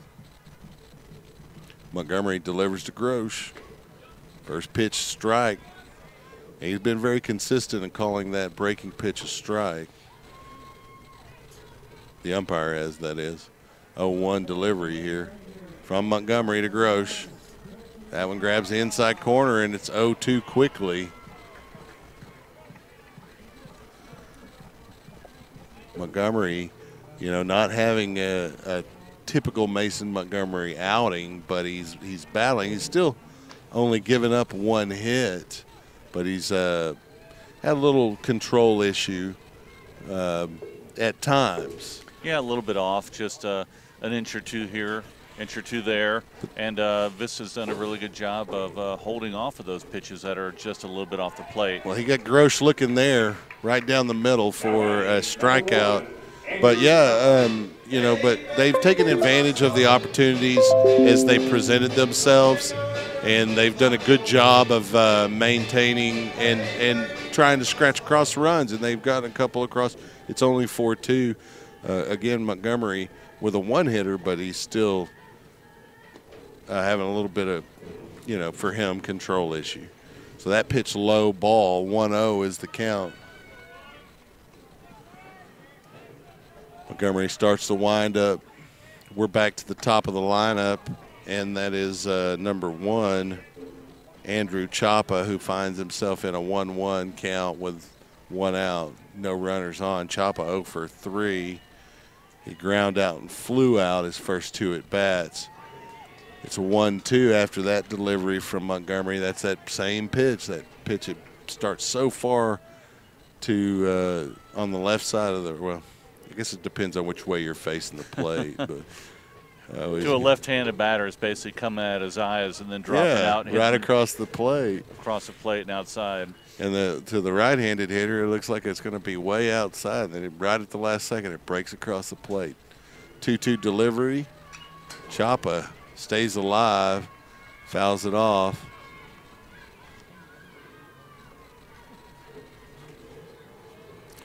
Chapa steps back in the box to face Montgomery with 1 out here in the bottom of the 4th. Here's the pitch. Gets him swinging. And so another one of those curveballs out there, and he chased it. A good piece of pitching right there by Mason Montgomery, and just a tale of 2 innings. Yeah, and he got Chapa out 3 different ways. He forced him into a ground out, forced him into a fly out, and then it strikes him out on that one. Yep. So, nice work by Montgomery on the bunt tonight. Number 14 steps to the plate for the Rangers now, and that is Gannon Ozios. Ozios, I think he has the only hit tonight. Yeah, he had a Rangers. single and then a ground out to shortstop.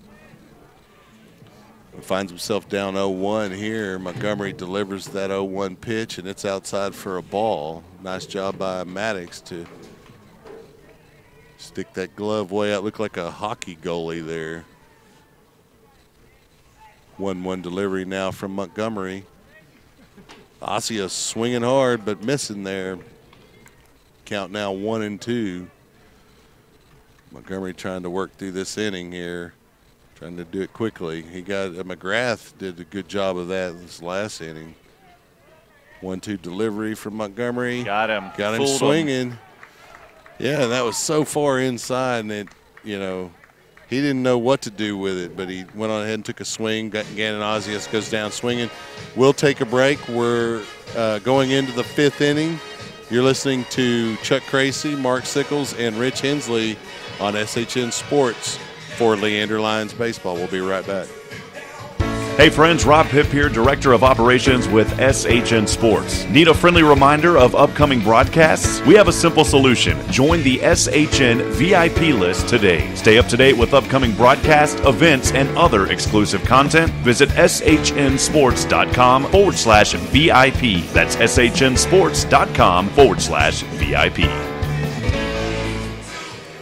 Welcome back to Vista Ridge High School, where the Leander Lions lead the Vista Ridge Rangers 4-2 in Game 3 of the 3-game series. This is the second series in 25-6A for Vista Ridge. They fell 1-2 to Lehman and find themselves down 0-2 in their second series here to Leander. Leander getting the series bye to start district play, and so this being as a result, this being the first series for Leander, and of course they're 2-0 in this series. And we talked to Coach Grissom pregame, and he likes to take it one game at a time. And I couldn't really get him to admit it, but getting these wins early in district play when they present themselves is vitally important for those playoff spots down the road. And just for the morale of the team. If you're losing a lot of these close games, which they did last year, they seem to be, going deep into the innings, tied or down by 1, but they couldn't seem to get that extra run, that extra out, and your morale, you start to question yourself a little bit. You're struggling. This year, they've been hitting the ball better. They've been doing a good job pitching. It's just, different mentality. And when you win early on, it helps a lot. Well, and for the returners, sometimes you got to work through some of those bad experiences to really see what you got to do to put yourself in a position to win. Lions appear to have done so, at least early here. Montgomery at the plate here trying to support his cause on the offensive end. Hammers that ball foul down the first base side. Yeah, way out in front of it. It just seems like the players seem to be having a good time. You hear a lot of the chirping. You hear a lot of the chanting. They seem to be having fun, and obviously when you're winning, it's a lot better atmosphere. Montgomery. Yeah, base hit. Actually, an error through That the one. under the first baseman's glove. They're going to give that an error? Is that what you said? It should be an error. I think it went right. Yep, there it is. Right 5-hole in between his legs. Man, I don't know. Smoked it, though. Yeah, I was going to say, I don't know that ball didn't poke a hole in the webbing in his glove there, like a la Looney Tunes kind of thing, because it was flying over there. Ruin to the plate now. The DH for Leander. Sorry, that's the designated hitter, number 14, Hudson Ruin. Ruin showing quite a bit of pop. He hits the ball. The last several of his at-bats have been driven to defenders, and he hits that one to the third baseman and causes an error on the throw there by Walton. That's a tough play all around. Ruin drove it hard to the hot corner. Walton able to get it over to first, but Ruin hustles it out. Yeah, that was a great diving catch by the third baseman, Walton. But when he got up, made a poor throw and skipped it over to first base. Well, they didn't give him an error, at least on the scoreboard, and they didn't give it a hit, so you got to assume error on the third baseman, Walton. So there's 2 runners on and no one out for Leander. Yeah, I mean, not a bad job of hitting by Ruin, but just a great play by the third baseman. When he got up, he had plenty of time to throw the ball over to first. Just got out of his hand wrong, and he threw it in the dirt. Well, Joel Rios is at the plate now, and he turned to bunt there, pulled back, and pitch was way out of the strike zone for a ball. Coach Grissom and the hitter, Joel Rios, communicating with one another for what he wants Rios to do here. 1-0 count. Yeah, Rios had a ground out to third baseman and the interference on the catcher last time up at bat. Rios turns to bunt and then pulls up after he sees it going inside McGrath. Sees that he's going to bunt and he's not going to throw him an easy ball there. 2-0's the count now to Rios.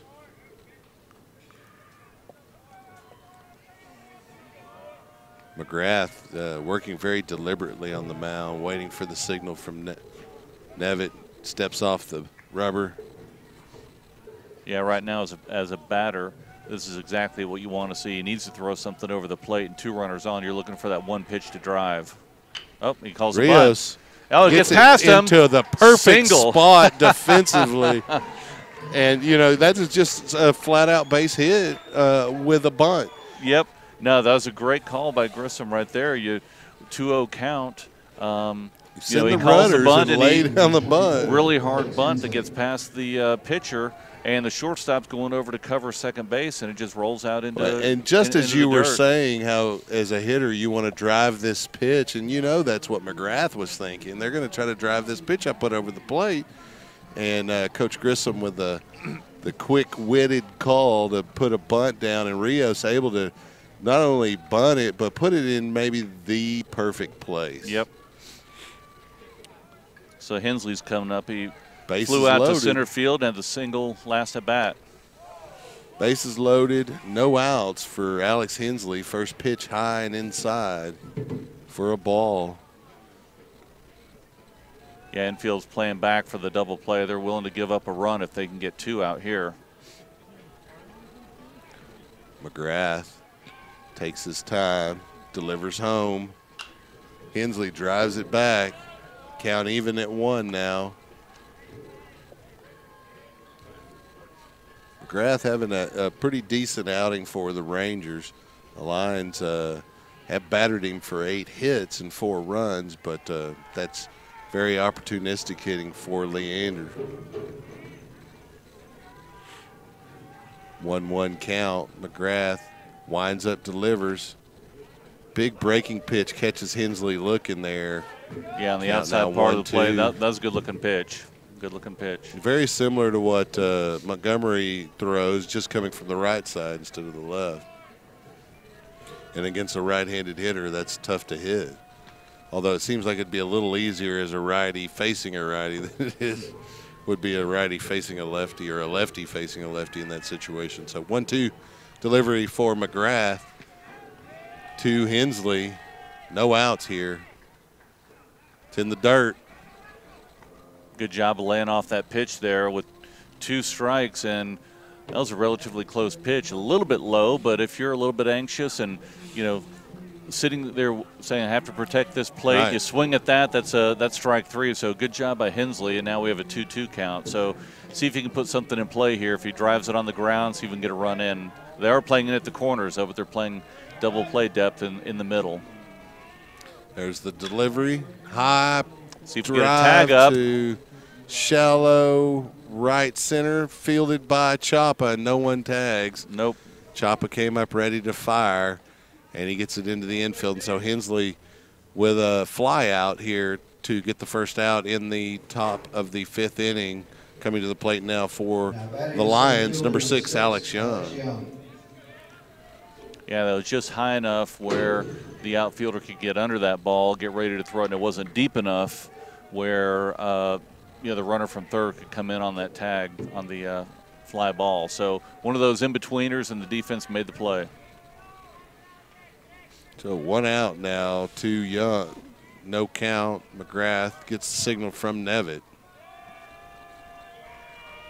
Here's the pitch. Young chops it to the third baseman. There's going to be a play at home. Nevitt gets the force, and they get the double play to get Young at first. And McGrath, with a little help from his defense, able to get out of a jam there. And Leander, unable to capitalize, still lead going into the bottom of the 5th inning, 4-2 over the Vista Ridge Rangers. Go ahead.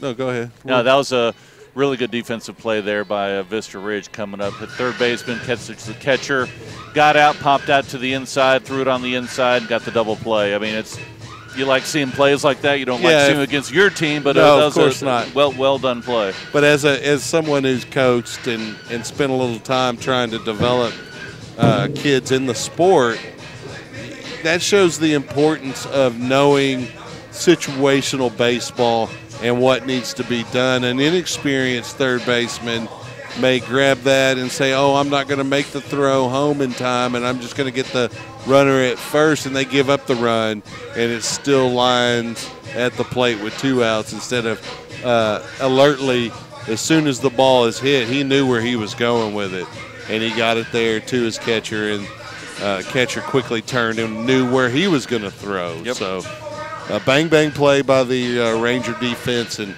unfortunate for Leander, but we'll go into the bottom of the 5th inning. The score will remain 4-2. Montgomery's going to stay on the mound for Leander.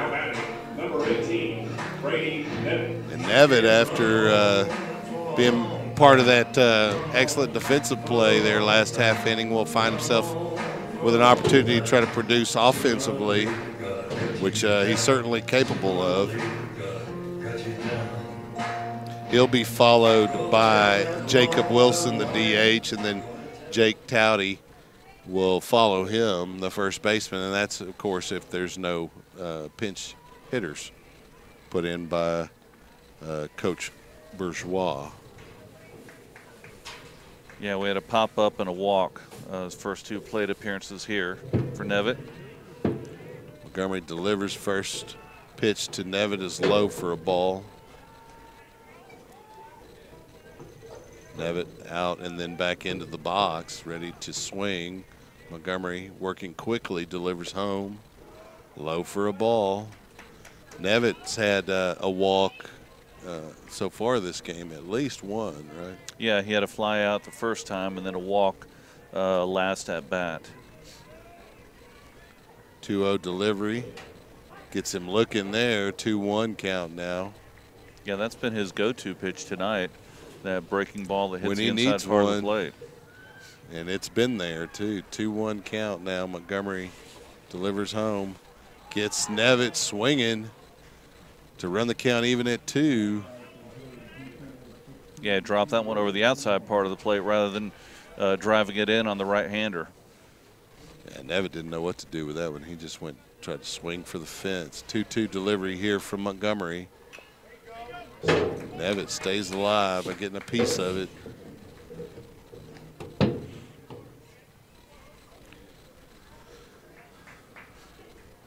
Here we go, 2-2 count.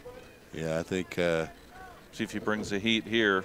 looks like he's shaking off the sign. See what he does. 2-2 count. Oh, another curveball. Great nice. Pitch. What do you do with that? I mean, it was even a good swing. He was just he couldn't catch up to it. There's just. That great placement there. Threw a lot of curveballs to Nevitt that last at bat, and when he was down 2 balls and no strikes, he came back with the curveball, got a strike, then another one on the outside part of the plate, and then finished him off with another curveball. Wilson up now for Vista. Takes the first pitch inside for a ball. Jacob Wilson, the DH for the starter for the Rangers. Yeah, he's had a fly out to left field and then a strikeout at his last at bat. Well, he's got a decent hitter's count to this point in this at bat, 2-0. 1 out, nobody on. Montgomery delivers home. Inside for a ball. The count's now 3-0. Now this is a hitter, the greatest of all hitter counts, 3-0. Actually, most people are just taking here. Yeah, you're going to take. He may give him something here, see if they can get something on the board. Got him on that outside corner, and he was taking all the way. They've had 1 hit tonight, but quite a few walks. So.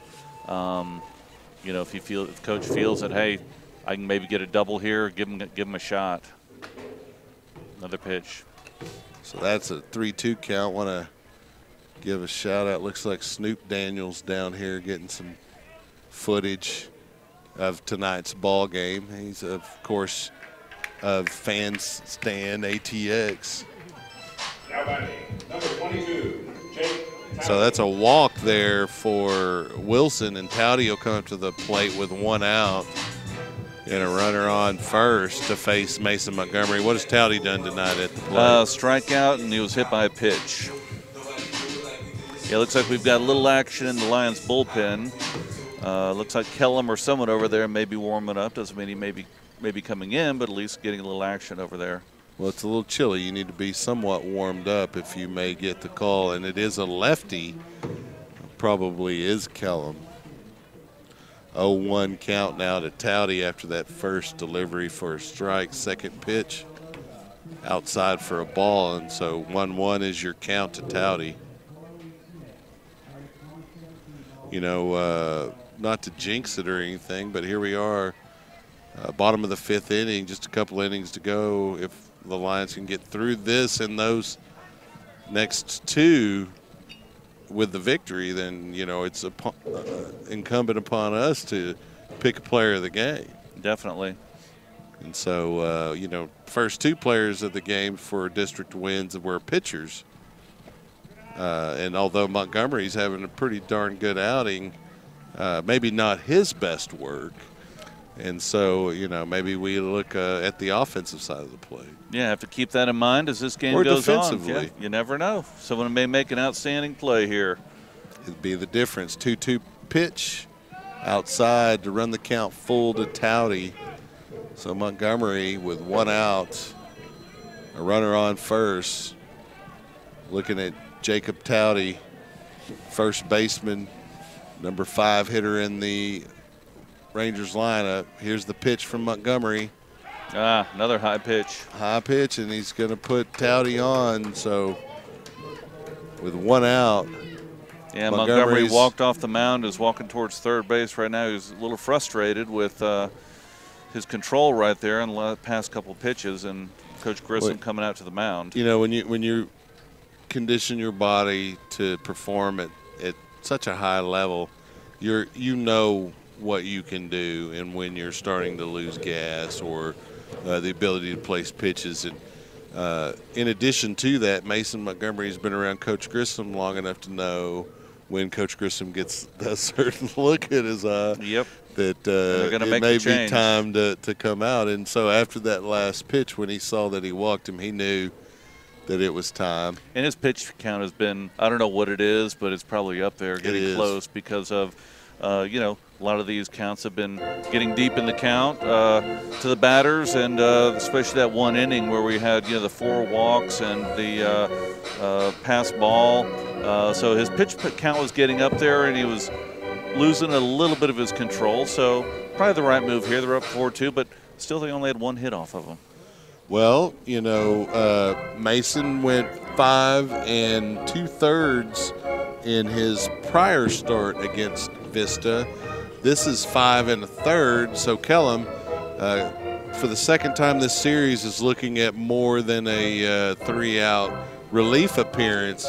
And he did fine in both of his relief appearances. In fact, got saves in each of them in this series. And so we even talked to Coach Grissom prior to the game about Noah Kellum and his attitude and the way that he works up on the mound. And so why not go to him in this situation? He's certainly not afraid of the moment.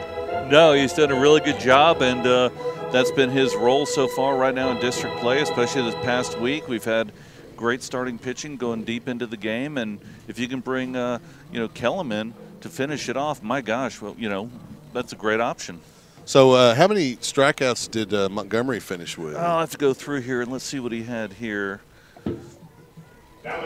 Coming up to the plate, number 5, Caden Walton for the Rangers. Yeah, let me go through the book here and let me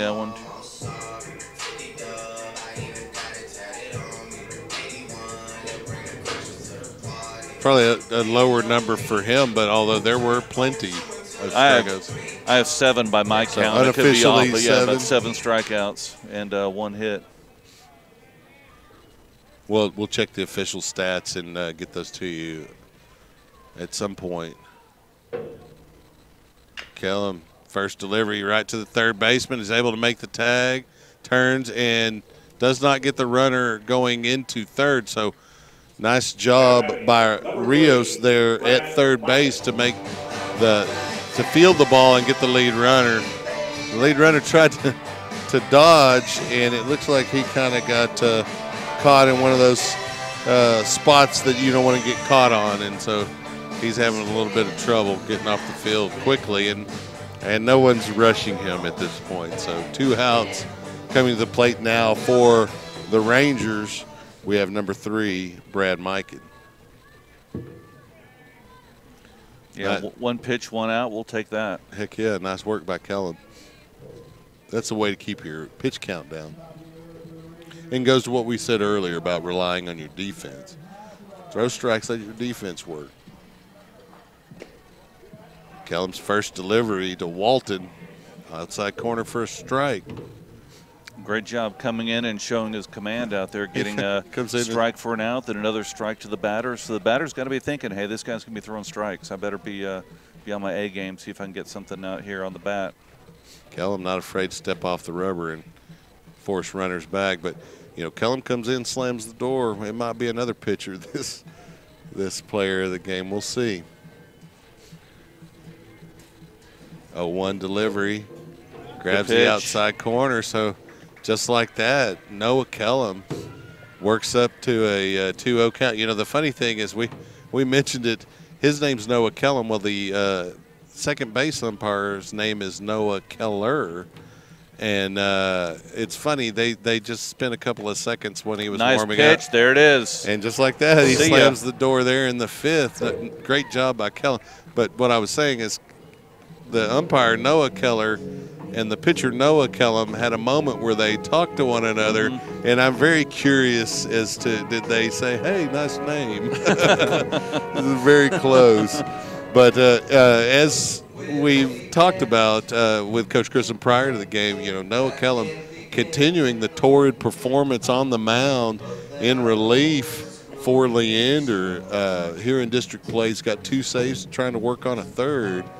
McGrath going to stay on the mound for Vista, it looks like, as Coach Bourgeois talks to his defensive players over at first base. We'll take a short break here. You're listening to Chuck Kracy, Mark Sickles, and Rich Hensley with SHN Sports, your Leander Lions baseball station. We'll be right back. Thousands of listeners, laser-focused marketing, and showing a high level of community involvement. Those are a few of many reasons to advertise with SHN Sports. We strive to keep our broadcast as affordable as possible, and your support makes that happen. Please consider advertising with SHN Sports. Email rob@shnsports.com. That's rob@shnsports.com. We have a solution for everyone. Welcome back to Cedar Park, Texas, here at Vista Ridge High School, where your Leander Lions lead the Vista Ridge Rangers 4-2 in Game 3 of the 3-game series. Beltran coming up to the plate now for Leander. He has a base hit and RBI, at least one RBI. I believe it's just the one, though. Yeah, he had doubled to right center field and the fly out to the right fielder. And we got Beltran, Hernandez, and Anderson, first 3 batters for Leander. First delivery, Beltran not afraid to swing, drives it over, well, chops it over to the shortstop, who makes a nice play and throw for the 6-3 out. That's number 19 there with the flash of the glove for, that's Dylan Leach. So Omar Hernandez, the hitter now for Leander, coming up to the plate. Omar is a fly out and looks like he got a ground out to the shortstop. So see what he does here with what McGrath delivers. First pitch outside for a ball. Nice job to lay off of that by Omar. So McGrath back on the mound working here. Yeah, it's cooled off a little bit here tonight. The breeze is it starting would to be pick chilly. up a little bit. McGrath gets a strike into Hernandez there on that pitch. It's 1-1 count. Just on an update, JV Red swept Vista Ridge tonight with their 6-3 win. And Hernandez hits it to deep in the hole, and that's a base hit. You can't hit it any deeper in the infield than that. And he gets over on first base with coming up to the plate now to help his cause, Noah Kellum, who, despite being a pretty good pitcher, he can hit the ball pretty well too. Yeah, he can.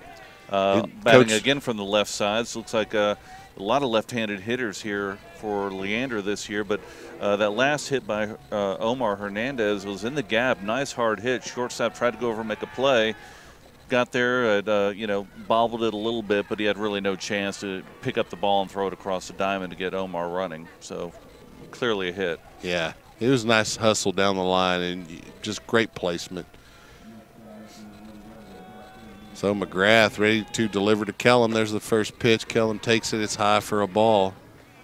Coach Grissom's not afraid to pinch hit Noah Kellum. You don't normally grab a pitcher and say go out there and pinch hit. Well, that's because he's a pretty good hitter and a outfielder as well. So 1-0 delivery to Kellum. High and outside. Oh, they're going to say grab the corner. Kellum looks at the umpire like, okay. He doesn't want to say too much because he's going to be back out on the mound. And he smiled too. That's all you can say. It's like, okay, I'll take that. 1-1 is the count now to the junior left-hander. McGrath delivers. Big cut from Kellum. He misses. So the count's now 1-2.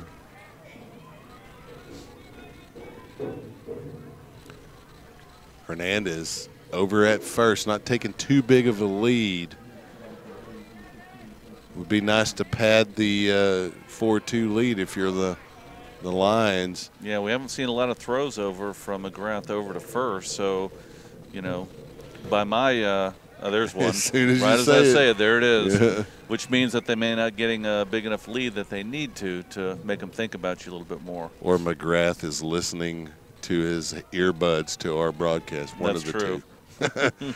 Pitch is high. It's a full count now to Kellum. Now, this is going to be an interesting showdown here. The starting pitcher for Vista facing the reliever. Full delivery inside. Kellum, nice eye. And he's on the bag. They'll probably get him a courtesy runner. And they do not. Yeah, they're going to get somebody over there. Coach Grissom is coming out to tell the home plate umpire. And it looks like it's probably going to be Charlie McCabe. And it is. It is.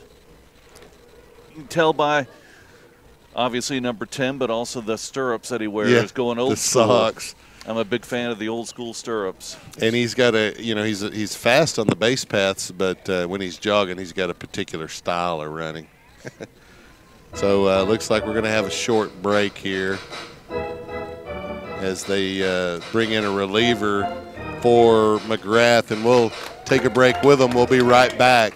You're listening to SHN Sports Leander Line Baseball. Hey friends, Rob Hipp here, Director of Operations with SHN Sports. Need a friendly reminder of upcoming broadcasts? We have a simple solution. Join the SHN VIP list today. Stay up to date with upcoming broadcasts, events, and other exclusive content. Visit shnsports.com/VIP. That's shnsports.com/VIP. This is Coach Grissom, and you're listening to Leander Line Baseball on SHN Sports. And we are back at Cedar Park High School. So we got Nathan Fetchel, the right-hander, coming in relief of the starter McGrath.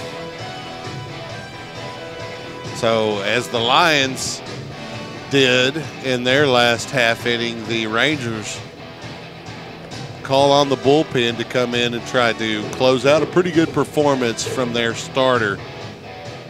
Your line tonight to this point reads 4 runs for Leander on 9 hits, no errors, while Vista has 2 runs on 1 hit with 3 errors.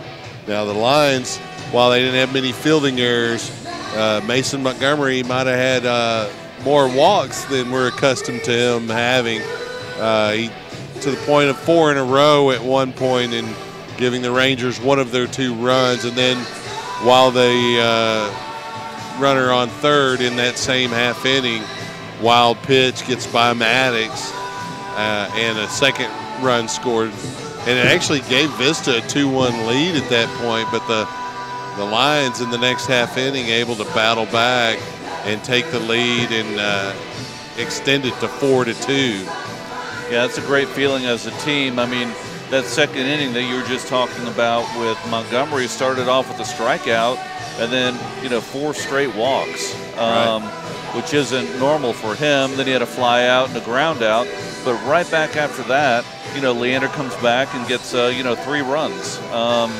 Gives him that extra cushion that he needed to push through the next inning. And here we are now in the 6th inning, and Leander's leading 4-2. And they have 2 runners on here, 1 out. Noel Salazar coming to the plate for Leander, the leadoff hitter for the Lions tonight. So you like to be back at the top of the order here with an opportunity to pad your lead a little bit.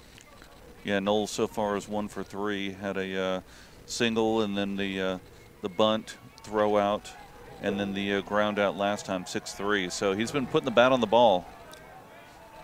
Well, he gets a new pitcher this go around.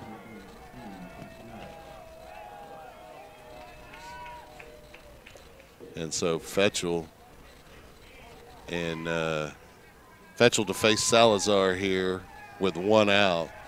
Runners on first and second for Leander. Fetchel delivers. Nice beautiful bunt by Salazar. And no he is play not anywhere even for a chance. Fetchel. And that one is even more perfect than the bunt laid down earlier by Rios that got into the shortstop area.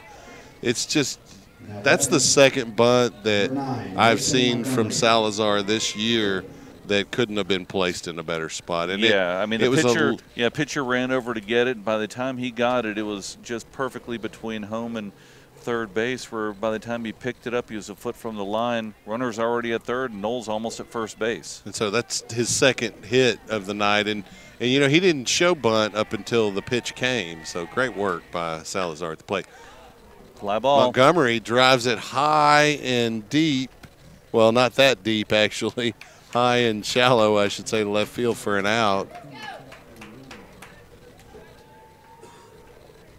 And so with 2 outs, the Lions have the bases loaded here, and up to the plate, Hud Ruin. Big opportunity for the junior DH here to try to pad the Lion lead here, facing Fetchel with 2 outs.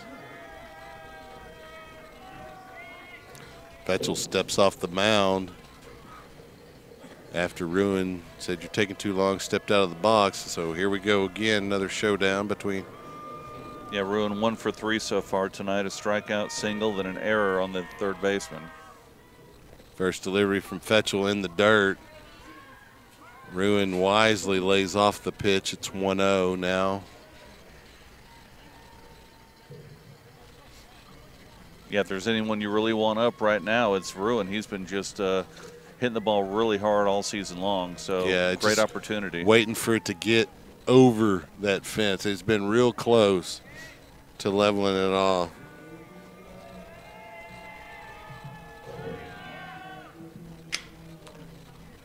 Slap to the opposite field foul. Ruin just not quite able to get enough around on it to do anything with it there. 1-1 count now.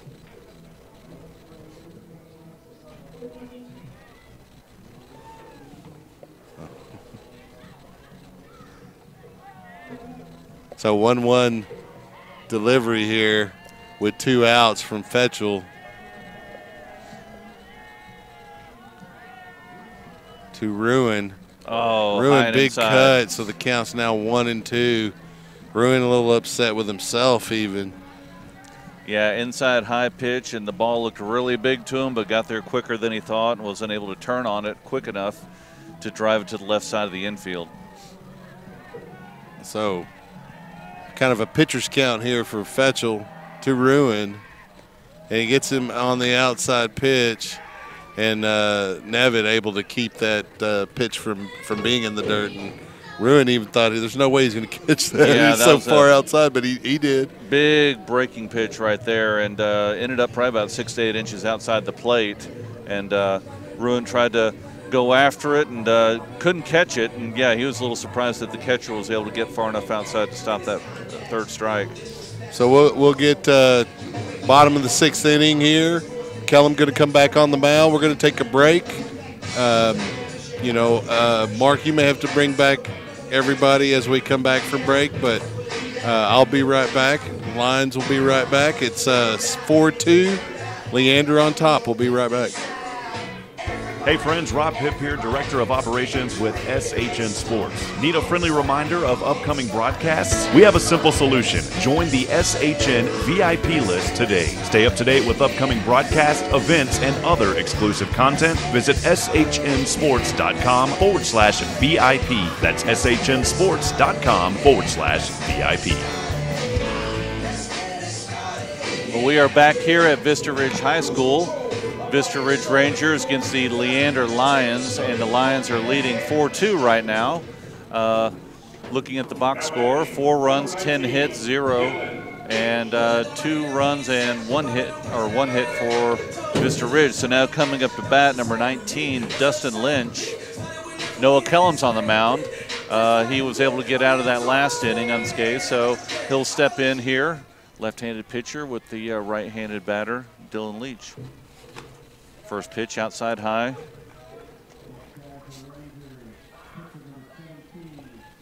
So Kellum settles in. Gets the sign from Maddox.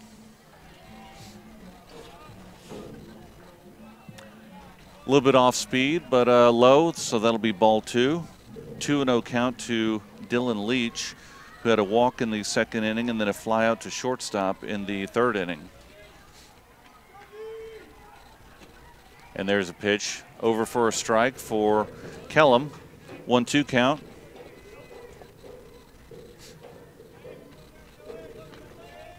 And here's the 2-1 pitch. Strike 2. Fastball over the middle of the plate, about knee high. So that'll bring the count even to 2-2 with no outs here in the bottom of the 6th inning. Ground ball, first base line, down the line, gets past Hensley into the corner, And it is picked up by, I believe Anderson comes in, and Leach will have a double down the right field line. That was just on the inside of the bag, and Hensley didn't have a chance to get that. He dove to try and make the play, but unable to make a leap that far. So leadoff double in the bottom of the 6th inning for Dylan Leach. And now up to bat is Dawson Groach, the right fielder.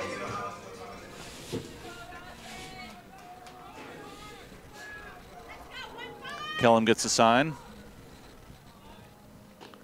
First pitch, outside part of the plate, strike one. Dawson Groach had a walk and a strikeout in the 2nd and 4th innings. So now we have a runner on second base, 0-1 count to Groach.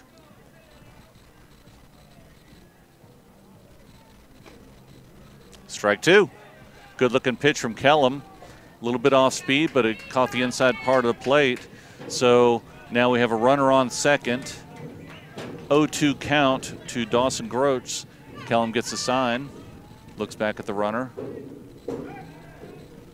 and turns and starts to throw back to second base, and Leach dives back. So Kellum gets set, and here's the 0-2 pitch. Just fouled off. Count still at 0-2. Fouled off just to the right side of the plate. So here we are with the runner on second base. 0-2 count to Dawson Groach. Maddox gives him the sign, and here's the 0-2 pitch from Kellum. High and outside, ball one. Tried to get Groach to chase on that. He wouldn't go for it.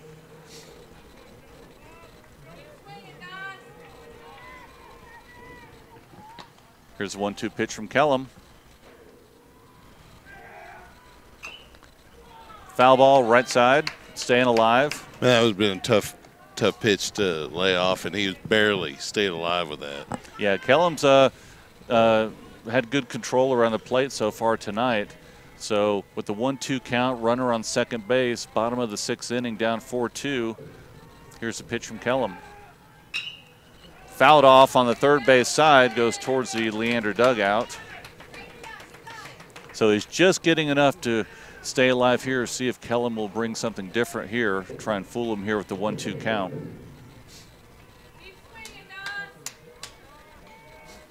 Groach digs in.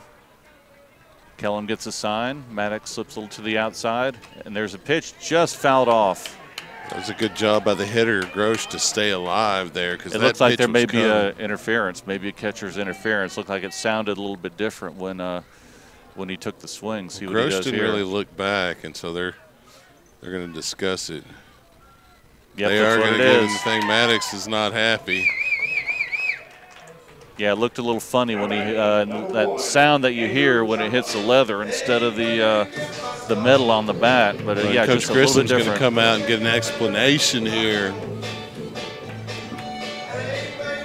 So with that catcher interference, we now have runners on second and first. Yeah, the only advantage that gives you is it sets up the force at the 3 bags that aren't home. So now the leadoff batter, Andrew Chapa, steps in. Chapa's had a tough evening against the starter, Mason Montgomery. He has not faced Kellum yet. No, so here he goes here. He had a 5-3 ground out, fly out to right field, and a strikeout. So here's the first pitch from Kellum. That's over for a strike. That was a wicked pitch. Started high near the shoulder, broke right across the plate. So Leander up 4-2 here, bottom of the 6th inning. 2 runners on, nobody out. 0-1 count to Chapa, leadoff hitter for Vista Ridge. Inside for a ball there. Good pitch by Kellum. Nice job by Chapa to lay off that, because the one before started there and broke across the plate. Chapa able to lay off that second delivery. So the count is now 1-1 to Chapa. Here's a pitch from Kellum. Chased it outside. Good looking curveball there. Yeah, there's a big cut from Chapa. He was fooled. So the count goes to 1-2. No outs, runners on second and first. So Kellum has a few pitches he could burn here, but he doesn't want to get those runners over to third base. See what he throws here with the 1-2 count. Gets him and he swinging. got him. Yeah, nice pitch. Good inside pitch right there, and Chapa could not catch up with it. First out of the inning, strikeout, and now coming up to bat, number 14, the second baseman, Gannon Azios, who had a single the first time at bat. The only hit, or the first hit for Vista Ridge, and then a ground out, and then a strikeout. So now with 1 out, runners on first and second, Noah Kellum looking for first pitch to Azios. Breaking ball in the outside corner for a strike. He likes that place out there, and we've seen that before. We have another lefty on the mound, and if he can just throw that all night long, no one's going to hit that. Yeah, it's a difficult pitch to hit. You almost have to step towards the front of the plate before you swing, and nobody has time to do all of that and get around on these pitches. Inside fastball, which was fouled off down the third base line, so the count goes to 0-2 on Azios. Kellum doing yeoman's work on the mound here in relief throughout this series. Gets a sign from Maddox, and here's the 0-2 pitch. Breaking ball outside, just a little bit outside, a good-looking pitch. That's one that Maddox, he could have set up almost in the Leander dugout and still caught that one. So 1-2 count now to Azios. Kellum looks back at second. Here's a pitch, and it was fouled off third base side again. Azios just barely staying alive with that swing there. Kellum bringing some serious heat. He's got a much different delivery than the starter, Mason Montgomery, but they're both coming from the left side with some nasty heat. Yeah, he's doing a good job of keeping it close. So the count is 1-2, 1 out here. And ground ball up the middle, gets through for a base hit, so the runner will be coming in towards home plate and unable to stop. And it gets by Maddox. Gets past him, and the runners advance to third and second. That was a big base hit up the middle by Azios, and Dylan Leach comes around third to score, and then Groch gets over to third base for advancement on the pass ball that got past Maddox on the throw from center field. There with Nevitt coming to the plate and runners in scoring position at second and third. Kellum, you know, as Coach Grissom mentioned pregame, is not afraid of this moment. He's not afraid to throw pitches. He's not afraid of Nevitt.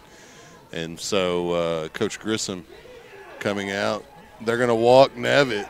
Coach Grissom said, we're not even going to throw pitches, just intentionally walk him. Yeah, they're going to load him up. First base was open, and with 1 out, Leander leading 4-3. They're obviously looking for a force out, either at any base, ground ball, home plate, anywhere you want to go.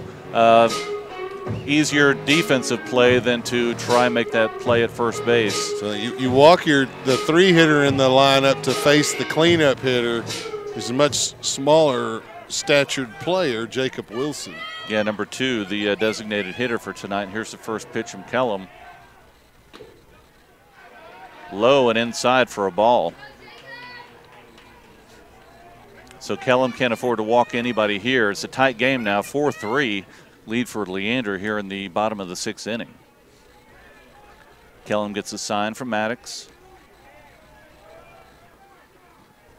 Low and outside, ball 2. Vista Ridge dugout's getting awfully loud right now. 2-0 count with 1 out here, bases loaded. Well, you know they don't want to get swept out of this series here, and they see a big opportunity here, and Kellum really needs to shut the door here. Yeah, infield's playing in for that play at the plate, or maybe possibly a double play. That low. 3-0 count here to Wilson. That's a tough call because that was right on the edge of the strike zone. So 3-0 count, 1 out here. And there's a pitch, high, ball 4. How is that not called a strike? I don't really get that one, but that'll tie the game, though. Yep, Groch comes in on the walk. And the runners all advance one base, so now coming up to bat is number 22, Jake Towdy, who struck out, was hit by a pitch, and had a walk earlier tonight. So the game now is tied in the bottom of the 6th inning, 4-4. Bases are juiced, and only one out here with Noah Kellum on the mound. Kellum checks the runners. Pitch low and outside, ball 1. Yeah, Towdy laying off that pitch looked like he was going to take all the way regardless of what came. He's going to force Kellum to throw some strikes. So Kellum's got to get some pitches over here. Doesn't need to be aiming anything, just throw it, and hopefully your defense will make a play. There it is. That's strike. A good pitch right there. So 1-1 count now to Towdy. Batting from the left side tonight. Noah Kellum pitching from the left side. Kellum gets a sign. Here's a 1-1 pitch. Looked like he went. Around, and they're going to call it. Yep, strike 2. Yeah, you can't swing 3/4 of the way. Get away with not breaking your wrist there. So the count goes to 1-2 now on Towdy. Kellum gets the sign. Checks a runner at first. And he brings it foul ball on third base side. Count still stays at 1-2. Yeah, that's actually a good job by Towdy to even stay alive. That was a wicked pitch by the reliever, Kellum.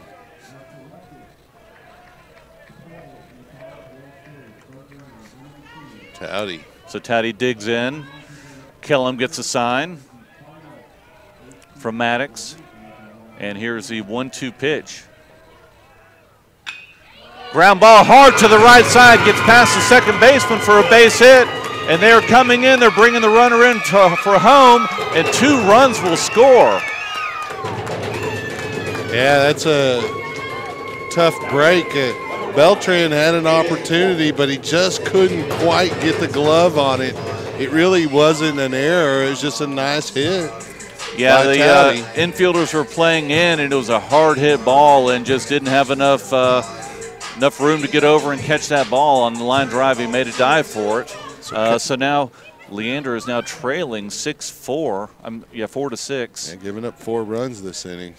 So runners now at third and first, and up to bat.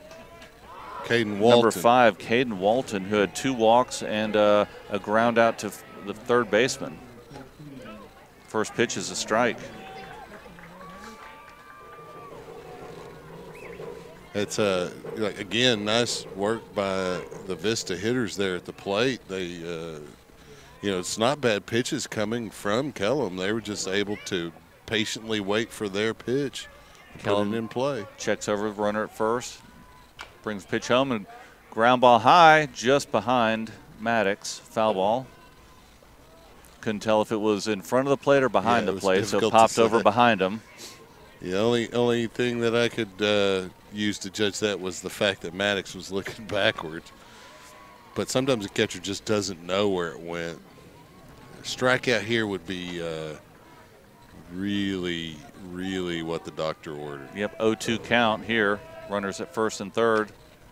Good looking pitch, but just missed outside. Count goes to 1-2. That's another great job of a Vista hitter to be patient there, because if I've got 2 strikes, I'm swinging at that pitch. Yeah, Walton looks over at third base. Coach gets a sign. Runner at third, runner at first with a healthy lead over there. Got a big lead over, and there he goes. They're trying to get in that rundown, and throws it to short, then throws it home, and the runner at second safe. The runner at home is safe, and now the runner at second runs to third. Yeah, so Towdy advanced there, Yeah, designed steal right there where you want the pitcher to throw over to the first baseman, and then the first baseman has the opportunity or the choice to either throw it down to second base to get the runner or keep the runner at third from advancing. Well, the Lions could have gotten out there at second, but Salazar chose not to tag the runner Towdy, instead to just go home, and probably was a little hurried in his throw, and it ended up in the dirt. And here's a pitch, and that's the beauty of that play. You give players a lot of options to choose from, and sometimes they aren't the best option. Well, and sometimes when you have too many options, you make the wrong choice. So. And it's a tough play when that runner's coming home and the ball's getting thrown to second to make a tag or to get the ball home. It's tough, and that's why a lot of coaches, put that on with the, first and third. Well, so we have a strikeout there on Caden Wilson, and that'll put 2 Walton, outs. Yeah, he was swinging on that Walton, one. Sorry. Nice job by Kellum to continue to work on the mound and get that strikeout. Granted, they did give up a run on the called double steal, which forced Leander into an errant throw. Now up to bat, number 3, the left fielder, Brad Mikan, with 2 outs here, runner on third base. Leander trailing 7-4, and their first pitch strike, outside corner. Now, Kellum, lost his opportunity. He had a save here. Would have been his third in the series, but he could still get a win out of this thing by staying on the mound and getting these outs. Definitely. And the hitter's coming up and doing what needs to be done to get the lead back. That's a high. Count goes to 1-1 with 2 outs here, bottom of the 6th inning. Leander trailing 7-4. Mikan up to bat. He had a walk and 2 strikeouts earlier tonight. Ground ball picked up by third and is thrown across to first base, and he is out. Nice play by Rios coming up on a slow ground ball, throws it across to Hensley, and that'll be the 3rd out of the 6th inning. But Leander now trails, first time in this game, 7-4. So top of the 7th inning, and Leander will have its at least 3 at-bats, and we'll see what happens here. So why don't we take a quick break, and then we'll be right back.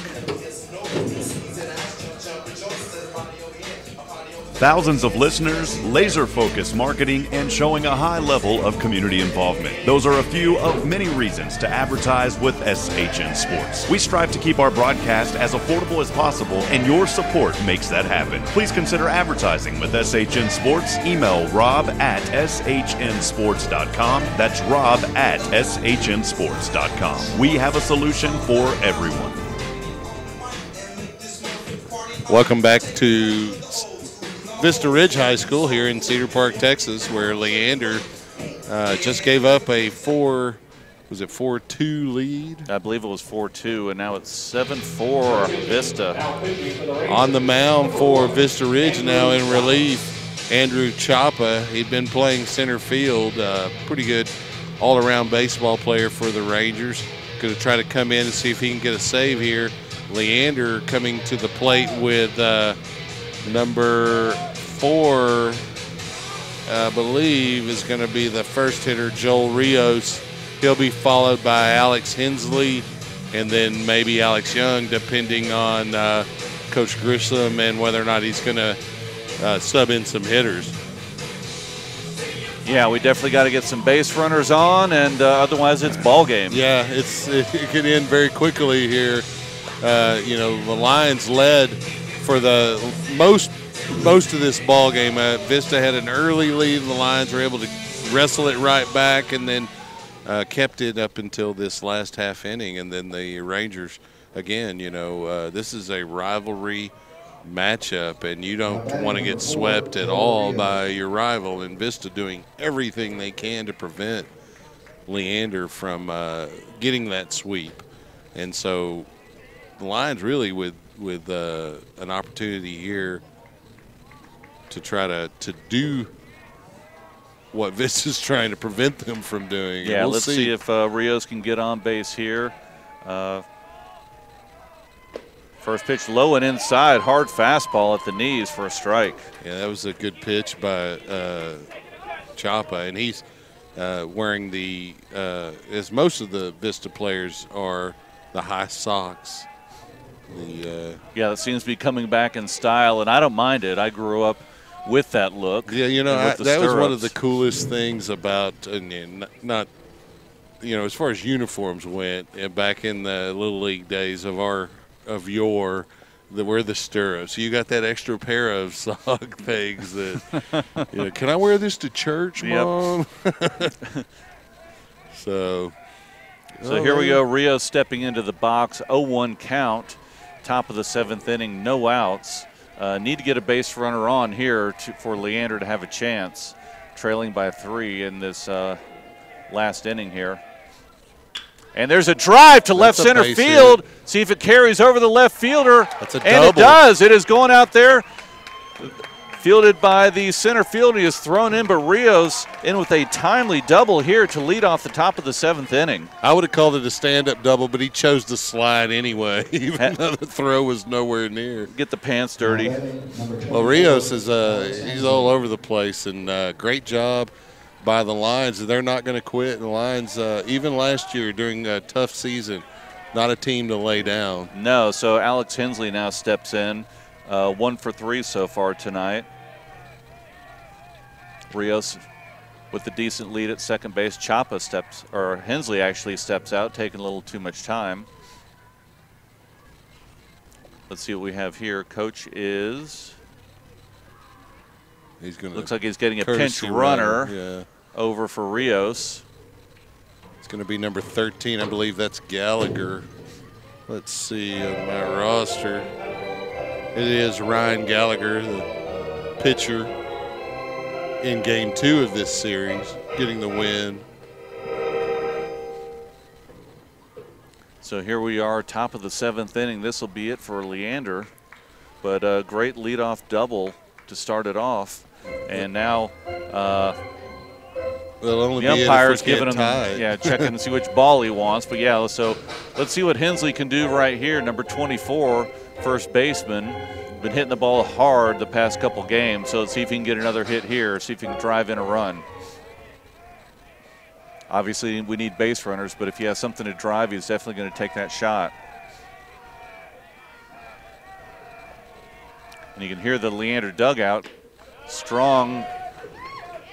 First pitch is a strike. Hensley taking all the way there. So Gallagher on second base gets a lead. Chapa with an 0-1 count. Hensley once again steps out of the box. Now he steps back in, digs in, and Chapa's getting ready here. Gets the sign from the catcher. Eyes Gallagher. Here's the 0-1 pitch. Low and inside. Chapa staying away from Hensley, cautiously dancing around the plate a little bit.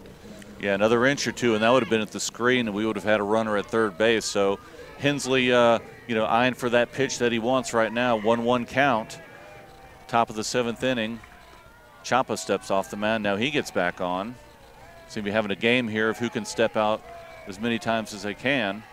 And here's a pitch.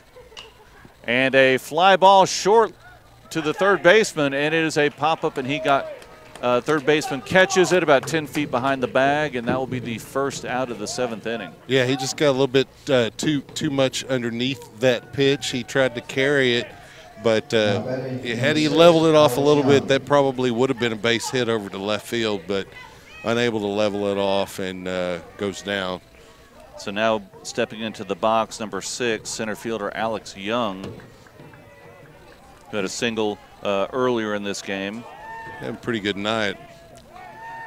Here's a pitch from Chapa to Young. First pitch is a strike on the outside part of the plate. 0-1 count.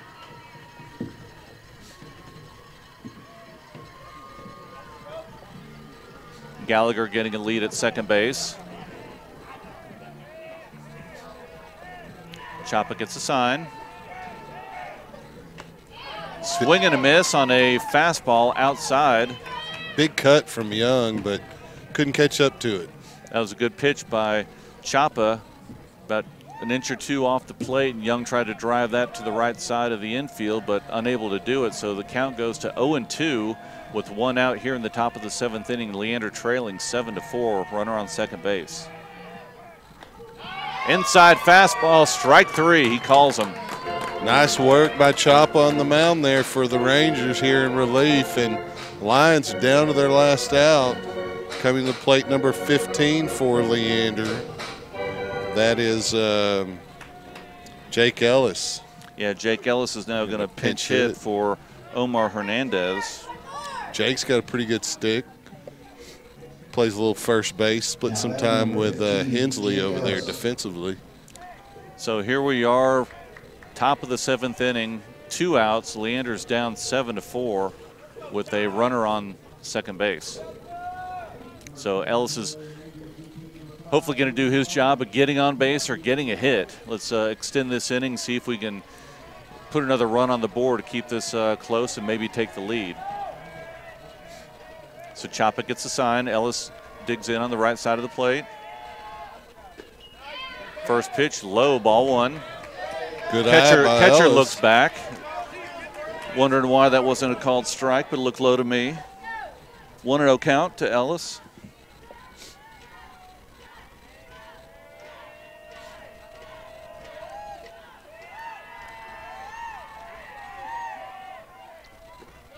That's another good pitch from that Chapa. one's in for a strike. So now the count goes to 1-1 to Jake Ellis.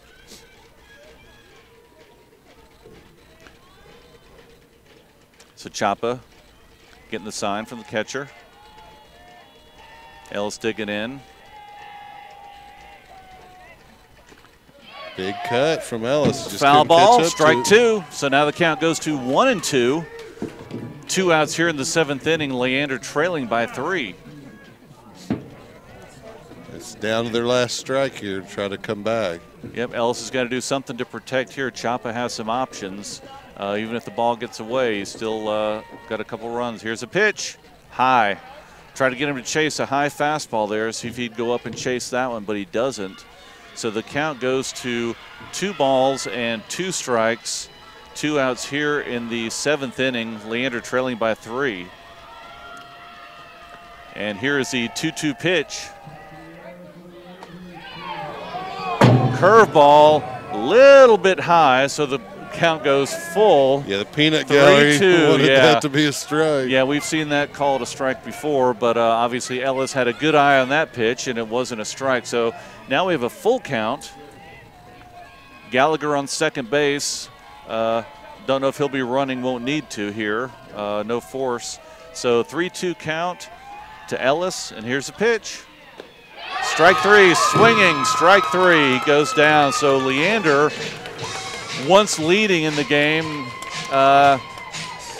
gave up a few runs those last couple innings and say that they will go down to defeat their first loss in district play, 7-4 to Vista Ridge. Yeah, and that save will go to Chapa, and give credit where it's due. The Vista hitters came through when they needed to late, and they were able to battle their way to a win and avoid the sweep against Leander. So Leander will open the series with Vandergrift starting on Friday at Vandergrift High School. And Vandergrift, having lost 3 games to open the district play to Westlake, turned around and won 2 against Lehman during spring break, and they've got a game tonight with Lehman, so they may be coming in at 500. We'll see, or they may be 4-2. The Lions will go into that series at 2-1. So we'll hope to have you with us on SHN Sports this Friday. Again, first pitch 7 o'clock.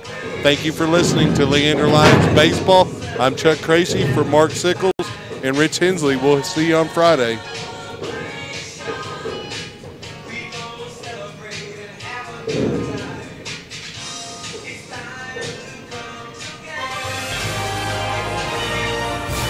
The proceeding was a presentation of the SHNSports.com broadcast network. This broadcast was under the direction and copywritten by the Shoning Hip Network. Any rebroadcast, retransmission, use of sound bites and interviews, and use of any other content, including audio or video, without the direct written consent and permission by the Shoning Hip Network is strictly prohibited and protected by federal copyright laws. All rights are reserved by the Shoning Hip Network and SHNSports.com. On behalf of Rob Hip, Director of Operations, Carl Shoning, Director of Broadcasting, Mike Capps, the SHN Broadcast Academy Director, and all of our crews who make these broadcasts possible, we wish you well and thanks for joining us.